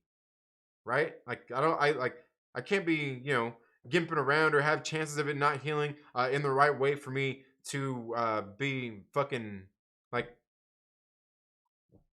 make sure my shit's good. Right? I've got shit to do, man. I've got a lot of life to live and a lot of things to do still. And I need my shit fixed. I got to play it in mind. But that was my friend. Like I said his was a little bit different fracture, but I'm like, I would have told him like I don't give a fuck. I need that shit, I have plans. Yeah. I remember tuning on Drunk 3PO Dark Council show. Yeah. Back in 2018, 19. Yeah. Doing the Myrtle impressions. Yeah. Hell yeah, man. Those were good times, man. Good times. Always good times, man. Yeah, I go over there. I always lurk in a lot of the Dark Council streams, man. I'm always there listening in on my guys, man. Yeah, all great fucking guys, man. And Drunk 3PO, man, like he's blowing up, man.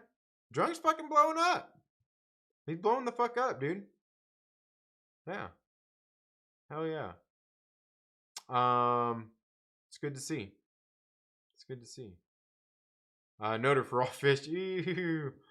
Lucas with a $5 super chat. So is it weird that I love sushi but hate cooked seafood? Not really. I'll tell you one thing, cause like crab and all that shit, you gotta I don't like shellfish. I like shrimp, maybe every now and again, but like I don't really like shrimp, crab, fucking lobster, all that bullshit. Don't like it. But you give me salmon and all that shit, grill it up really good. I love it. But sushi, it's fucking good, dude. It's good. Yeah, I don't think it's that weird. And I think my wife's kind of the same way. I don't know that she really likes fish cooked necessarily either. I'm like maybe salmon, maybe some tilapia. I mean, maybe some, but for the most part, like she'd rather have sushi. Yeah, my wife tells me that all the time. Yeah, I don't know if it's that weird. Oh, Mike License Shield Porter woke back up. How are you doing, Mike? All right, have a good one, Star Wars MCU OG. Fried calamari is great. Yeah. Another name for the books. Yeah, he's got the license to shill. Yep. Felicity Poobell with an other $5 super chat. Says, what does your wifey say when you come at her with your toxic tentacle trinity? Just saying. Oh man. Sushi's just not for me, but enjoy Legos. Thank you so much, Felicity. Greatly appreciate that. Yeah, you know what? And it's certainly not for everybody. You know what? Like it took me, you know what's funny is like I was talking earlier, like my favorite one is like the eel, the unagi. Uh but the funny thing is like one of the first times that I ever tried it, it took me like a half hour from when from when it came to me to for me to even put it in my mouth because I was sitting there like I was like, oh, I was like, I don't know about this, man. Like, I just don't know, man. Oh man. And here's the thing, like when I eat sushi, I don't put all that bullshit soy sauce and fucking wasabi bullshit. I don't do none of that. I like yeah, baby, I like it raw. But yeah, I just take it straight. Like I said, the unagi roll usually typically has like a spicy mayonnaise and an eel sauce on it anyway. But other than that, I don't dip it in any of that bullshit. But it's good to me. Like when I see it now, I think it would like maybe it's like bacon, or maybe it's little pieces of maybe it's what would you say? Maybe it's brisket. It's brisket. It looks like brisket on there. I just think of it as brisket. Mmm. It's great. It's great. Myrtle bit. Yeah. Random Brad Creator says I didn't break any bones until I got hit hard as hell in the nose. Yeah. Wait. Isn't your nose just gristle though? And I'm not saying that shit don't hurt because I'm sure that shit fucking hurts. I've never had a broken nose neither, but I'm sure it hurts. I think my sister has.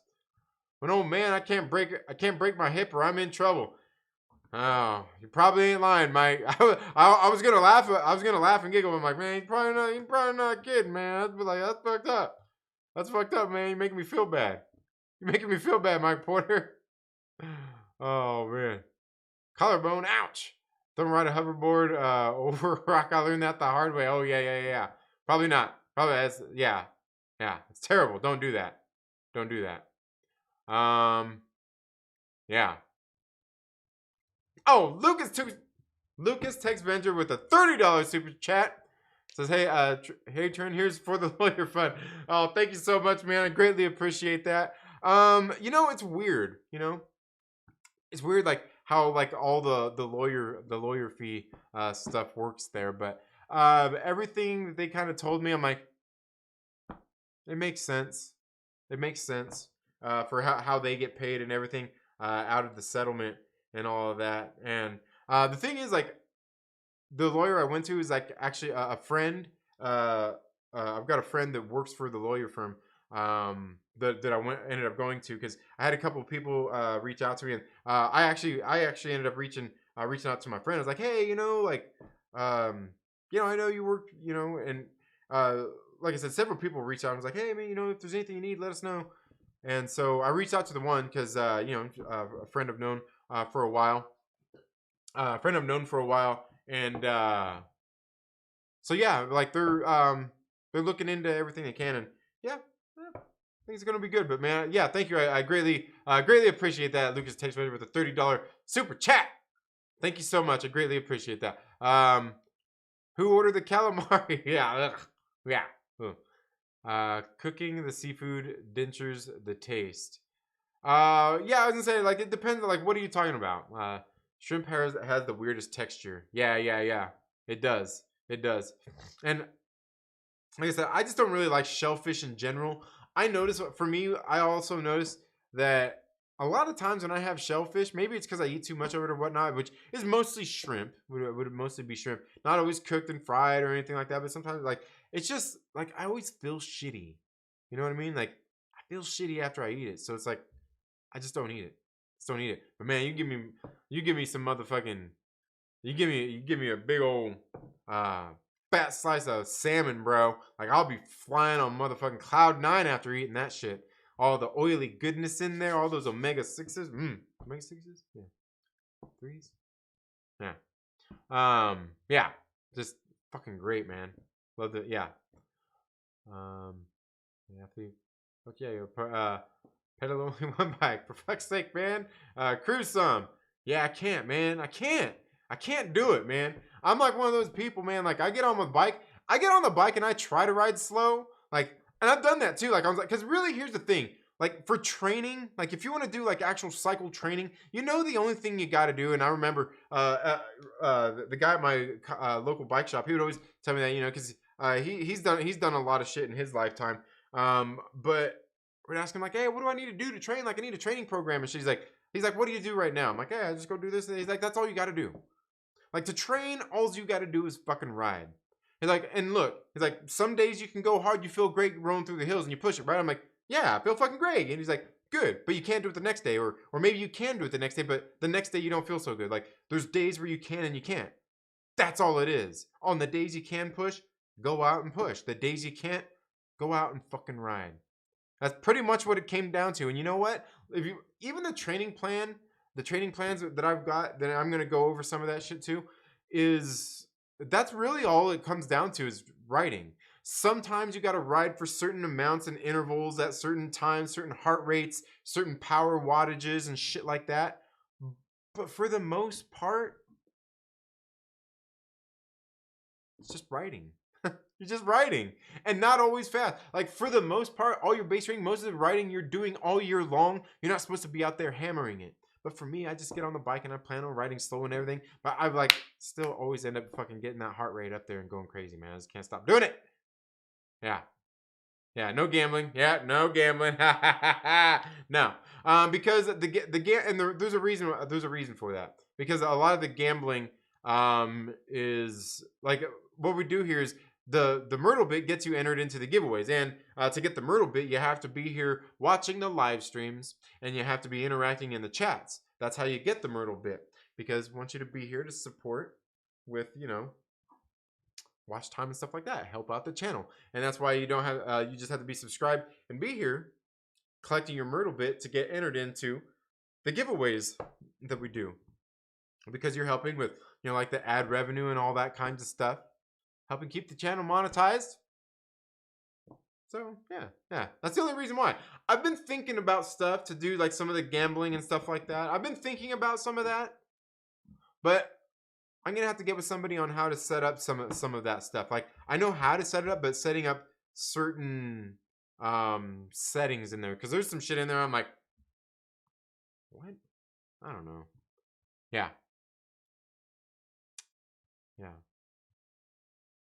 Gamify.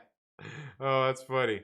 Yeah, no gambling. Get the resistance bands for rehab yet? No, haven't got any resistance bands or anything. Like I've got some here, but I need new ones. But I've been wanting to get some of those anyway. But yeah, pretty much I've got free weights. I've got dumbbells from 5 all the way to 35s. I need to get some bigger ones. At this point I probably need to get up to like 45s, 50s, because I'm getting there for regular workouts and just doing different body parts as well. And if I had a bench, I need a bench. I want to get some cables as well, so I can do like lat pull downs and just some of those different things. But that's really about it. And a squat rack. I need a bench and a squat rack. But then other than that, I mean, I've got a full set of Olympic weights and shit like that as well. So like the plates and everything. So I've got all that stuff. But there's a few machines I would like to get. But no, I do got some of the bands, but I think I've got them somewhere around here, and I think one of them's getting old. I think one of them's getting all old and dried out. I need to get some new ones. Yeah, humans are supposed to be eating shellfish or anything without scales. I'm there with you. Ridiculous thoughts. I'm there with you. Yeah. Let's see. Wrap fish in foil with some oil, spices, bacon bits. Throw on the hot coals. Yeah. Speech fresh lemon. You know, I used to do it all the time when I was a fisherman. Yeah. Nice. Hell yeah. And that's the only that's the only way I'll cook fish too, man. It's got to be like is over the I've got obviously a grill, but use the bricks, slap it over the bricks, man. It's the best. And here's the other thing. Like even when you're cooking just like regular hamburgers, the best thing about using the charcoal bricks is by the time, like say you have hamburgers left over the next day, like you get so much more of that smoky flavor in the meat. Because sometimes what I'll do is like, say if we've got some left over, I'll take that meat and I'll just kind of mash it and grind it up, and I'll mix it with like beans, some pinto beans, make it just like a meat, dude, and it's the fucking best. It's the best. Yeah, it's the best. Chris is here from Chaos and Comics. What is up? He says, "Hey, I hope you get rich." Yeah, and you know what? Like whatever. I mean, I hope the settlement comes out as good as possible. But like I said, my friend works there. She's like, we're gonna take care of you, like, because like you're missing work. And she said, you know, because she was talking to, you know, the insurance, you know, like, you know, saying like, hey, this guy, you know, self-employed, all the, you know, all this stuff, like, and like this stuff isn't my fault. Like the lady like literally came up and like, if you go out in traffic and you rear-end somebody, it's your fault. Like there's no really escaping any kind of, there's no really escaping any responsibility for it. It's your fault. Just like like setting in traffic, you pull up to the stoplight, you're supposed to leave that space in front of you, because if somebody comes up behind you and hits you and you hit the car in front of you. Had that happen, not to me, but it was with somebody. When that happened to them, they ended up getting in trouble through their insurance because somebody rear-ended them, but they were close enough to somebody else and they rear-ended the car in front of them because they were too close, and it damaged their car. And that was, yeah, so like I say, but like pretty much when you're in, so it's hard to escape culpability there, right? Like I don't know, maybe pretty impossible too, but yeah, I mean, they're hooking up, and like I said, I'm like, the thing is, like, everything is looking good, so don't have to like sue or anything, no litigation. But yeah, and like I said, I'm not trying to get rich, but you know what? I mean, for one, the bike that I ride is like a bike like the fucking professionals ride when you watch a Tour de France.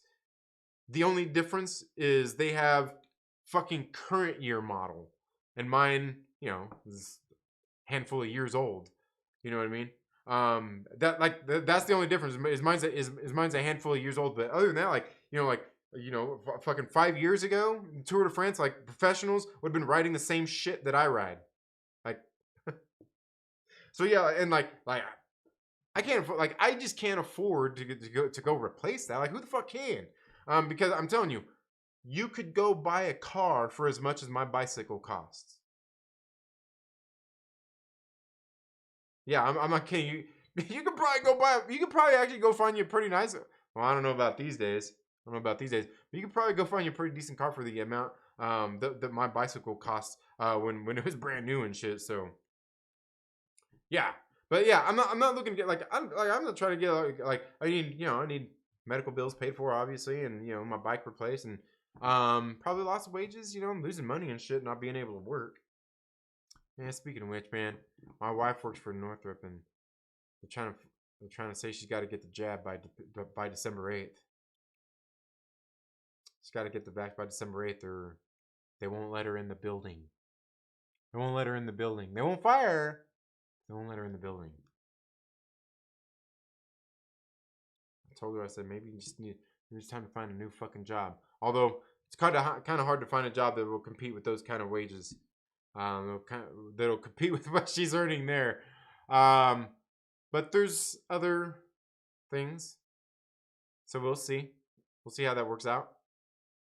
No lemon with seafood or any fish. Taste the meat, not the fruit.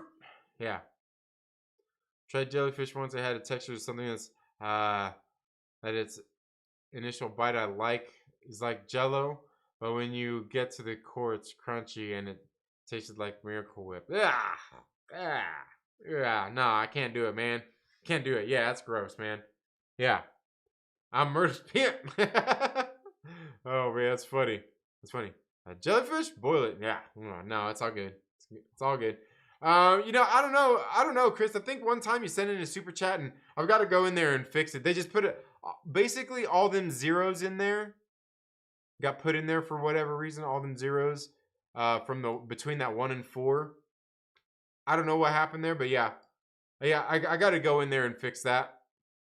I got to go in there and fix that. So you would be at 1405. Yeah, 1405.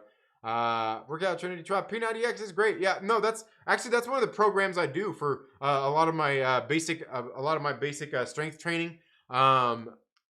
For a lot of the training stuff. I mean, because really all it comes down to when you're working out, like, is just having a structured program, and that's all it does. It just has a structured program where you do different workouts, different times for a set amount of weeks. You got your rest weeks, you go through, it's got your different modules you go through. I mean, it's pretty much it. And then really, like, you know, I remember a lot of people used to make fun of it too, but like the way you get more like bigger muscles or more lean muscles is to cut your reps basically in half and lift heavier weight, or do a little bit lighter weight and do is like me, like, since I'm a cyclist and all that stuff, I like to stay more lean. So I usually do when I work out a lot of times I usually do like 8 to 10 reps.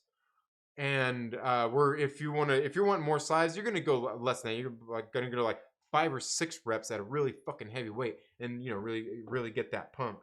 But I mean, I kind of do that too. It just really kind of depends on what time of year that it is. But those are the programs I've got. I got P90X. P90X2 works really great for the cycling stuff during the season, because it's got a lot of more core workouts and shit like that that really concentrates on other things that really pay a lot on the bicycle.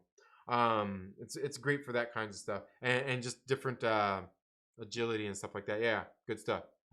But yeah, that's one of the programs I do. It's one of the programs I do. But yeah, and even off of those, you can I mean, they're basic workouts, and that's really all you need. That's really all you need. Like, I mean, it doesn't take doing a lot of complicated shit. You just got to make sure that you hit all the right muscle groups, but also depending on what you want to do, because if you want to have just super big bulging muscles, you don't have to worry about some of the other things that I would worry about as much, like agility related. You probably wouldn't be worried about box jumping, plyometrics, or anything as much. Where like me, I want to be springy, I want to jump, I want to be able to, you know, all that kind of shit. Where like if you're just trying to get like all big and buff and shit, like you're not worried about that stuff as much. But if you can do both, if you can get all big and buff and then be doing all that shit too, even all the better, man. If you can look like The Rock and fucking hop around like Bruce Lee, more power to you. Oh yeah, Lucas, it's more than that. It's more than that. It's more than that. Yeah, 10K. Like, I want to say 10K.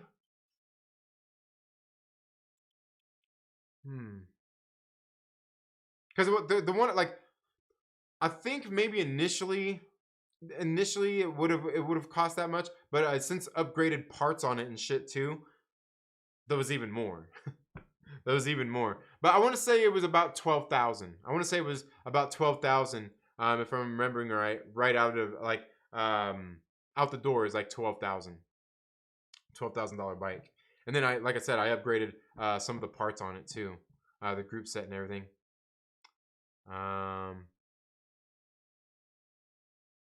Chaos has almost as much brittle bit as me. Yeah, I knew why the cooked jellyfish. Just knew it was not for me. Yeah, that sounds gross.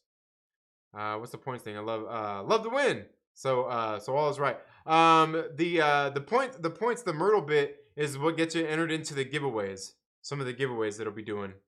Like we've got 2 stories. We've also got some Frank Gogol books. We got Power Rangers Unlimited and a trade paperback of Dead End Kids. The people in my life who keep kosher would love the anti-shellfish sentiment. Yeah, like I get, like I just don't like it. Like I noticed, like, and that's one of the things. That's one of the things definitely all people should learn for their bodies and everything, is listen to your body. And that's one of the things. And like I remember, because there's a lot of people who have allergies. I wouldn't say I have allergies to it or I'm allergic to it, but like a lot of people have adverse reactions to things like that. Obviously, that's why a lot of people will do stuff like not like gluten free and stuff like that. Like, you know, like people like I'm not trying to make like a big gluten scare or anything like that, but you know how people always talk about like, oh, I need gluten free and all that shit. You know, like gluten is actually bad for everybody. Like it negatively affects everybody out there. Like seriously, like it has like this negative effect inside of your body, but some people are more sensitive to it than others. Some people are more sensitive to it than others. But the thing is, like, it's like that. But the ultimate thing is, like, listen to your body. And somebody was telling me once, I'm like, hey, you know, like, always, like, when you're looking at shit, how you're feeling and all that stuff, look at what you're eating and examine, like take something away and see if that's it. Does taking this away alleviate your problems? And obviously you're looking at if you're eating any processed foods. I'm talking like even shit like fucking tortillas, cookies, breads, any of that bullshit. Basically anything wheat or corn based.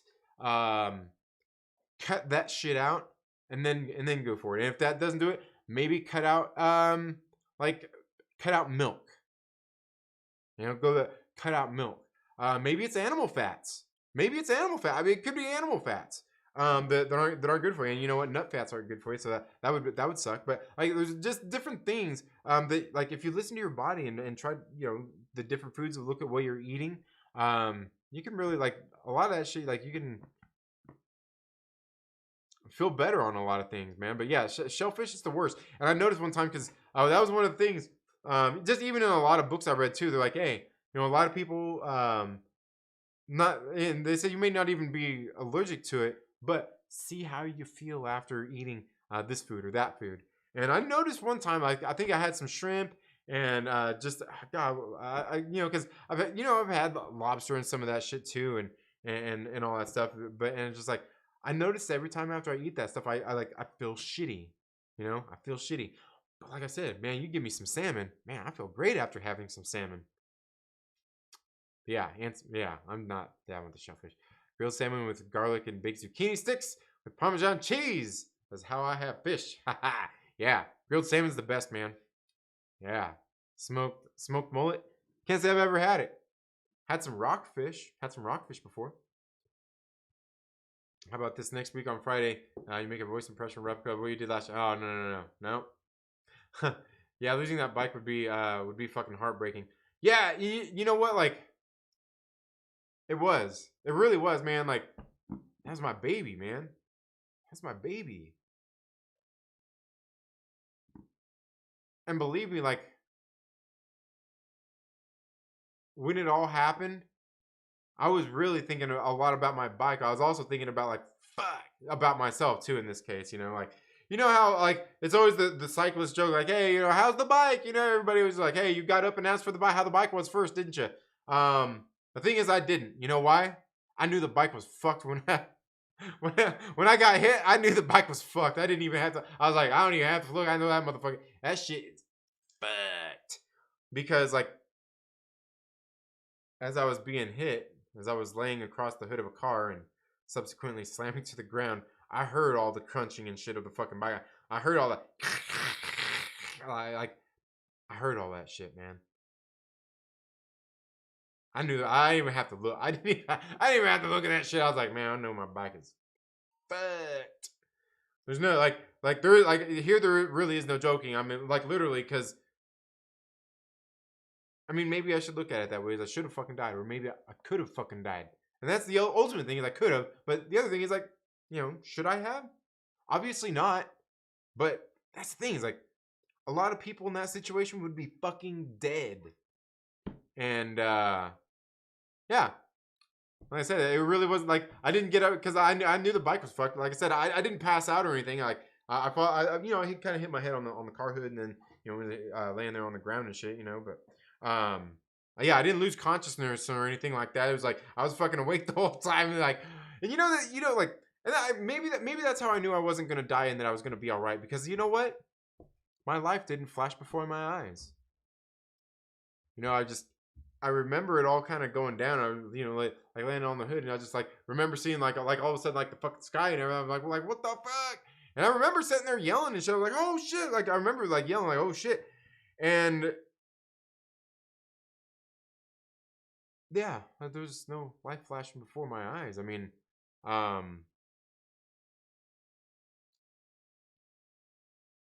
guess, yeah, I don't know. Maybe your life really don't flash before your eyes. When you die. But that's the thing, is I can't say because I didn't. You know what I mean? I can't say because I didn't.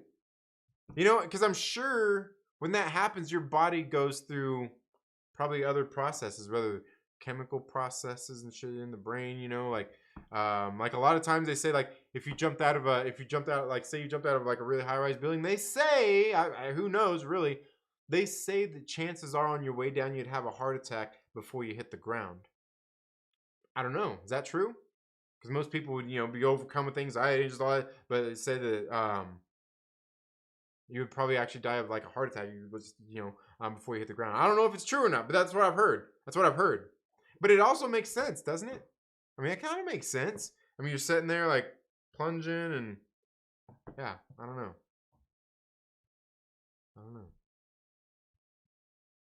But yeah, it was pretty heartbreaking. Seeing Lincoln the time 7 Street. Oh man. Yeah, no, I know what you're talking about. I remember, Landon. I was there. I feel like, what's his name? I was there. Yeah. Buy a motorcycle scooter, and just ride and relax. You know what? Actually, I think next summer my mother is going to be bringing my motorcycle out. Got a Honda Shadow. It's a pretty nice one too. Don't fix shit. I'm a champ. Oh weird. Trying to fall behind. Yeah, I fell behind again. How far behind? Not too far behind. Lean workout light. More reps, bulk work. Yeah. Heavyweight. Yeah. Less rep. Yeah. Absolutely. And also diet too. Diet would play a lot into it too. Like if you want to get bigger muscles, you're obviously gonna have to take more protein in. But honestly, not that much more protein than you would normally, depending on how jacked you want to get. But if you're doing things naturally anyway, you just have to eat a little bit more protein than you would normally anyway. What's better, being big and buff or lean and muscular? Me, I say lean and muscular. I'm more of a Bruce Lee guy but you know what? Honestly, Dwayne "The Rock" Johnson, back in the day, he had, he kind of gets big and he can kind of lean up too. Like he's got a good physique too, but like sometimes, you see him and he looks too big. Yeah. Sometimes he looks too big. All right, Felicity, have a very great night. Thank you so much for being here. Hope you have a great rest of your night. Get some good rest. I'm out too. All right, Daniel Fisher, you have a good one as well. All right, Lucas Texvenger, you as well. I was gonna say I'm getting ready to go sleep too, man. I got a doctor's appointment in the morning, so I'm gonna have to get ready to go in a few minutes myself anyway. Didn't realize it was after 10. All right, B. Grissom says, so still here. Woo! Yeah. All good. Yeah, salmon is great. Threadfin salmon is a beautiful eat down here in Australia. All right, nice. Damn, melts in your mouth. Shit, unless you go out and catch it fresh though. Nice. Hell yeah. Honda Shadow, my favorite. Cool. Yeah. Yeah. It was my father's motorcycle. In case you guys don't know, my father actually died in a motorcycle crash. Yeah, it's his old motorcycle. It's just sitting at my sister's house, and they're like, we want to get this thing out of here. They don't really ride it or anything. I'm like, bring that bitch down here. I'll eventually get to where I ride it. The only thing I need to do is I need to probably go buy a smaller bike, because it's a pretty big bike, man. It's a pretty big fucking bike, and I don't want to go out there and wreck the goddamn thing. But I figured I'd go out there, maybe buy a smaller motorcycle, just get it good at handling it and everything, and then just take it and just start cruising around. You don't have to get crazy with it. I know how to handle a bicycle, and I know it's pretty much the same thing, except for you're just shifting. I mean, it's all the same idea, but still handling that big of a motorcycle, I'm sure it's a little bit different than me being on a little fucking sub 15-pound piece of carbon. Yeah. Yeah, I was there. Oh man. You relive September, November 2020. That's funny. Glad you're doing better. Yeah, man. Thanks a lot. I appreciate it. Appreciate everybody for the concern, everybody for reaching out. Pick a workout regimen and stick to it. You'll work it out in time. Yeah, exactly. That's absolutely it. It's just being consistent and doing something that's actually getting results. If you're not getting results, you need to do something else. But anyway, guys, thank you all so much for being here tonight. You all have a very good day. Have a great rest of your weekend. We'll see you all in the next video or live stream. Later.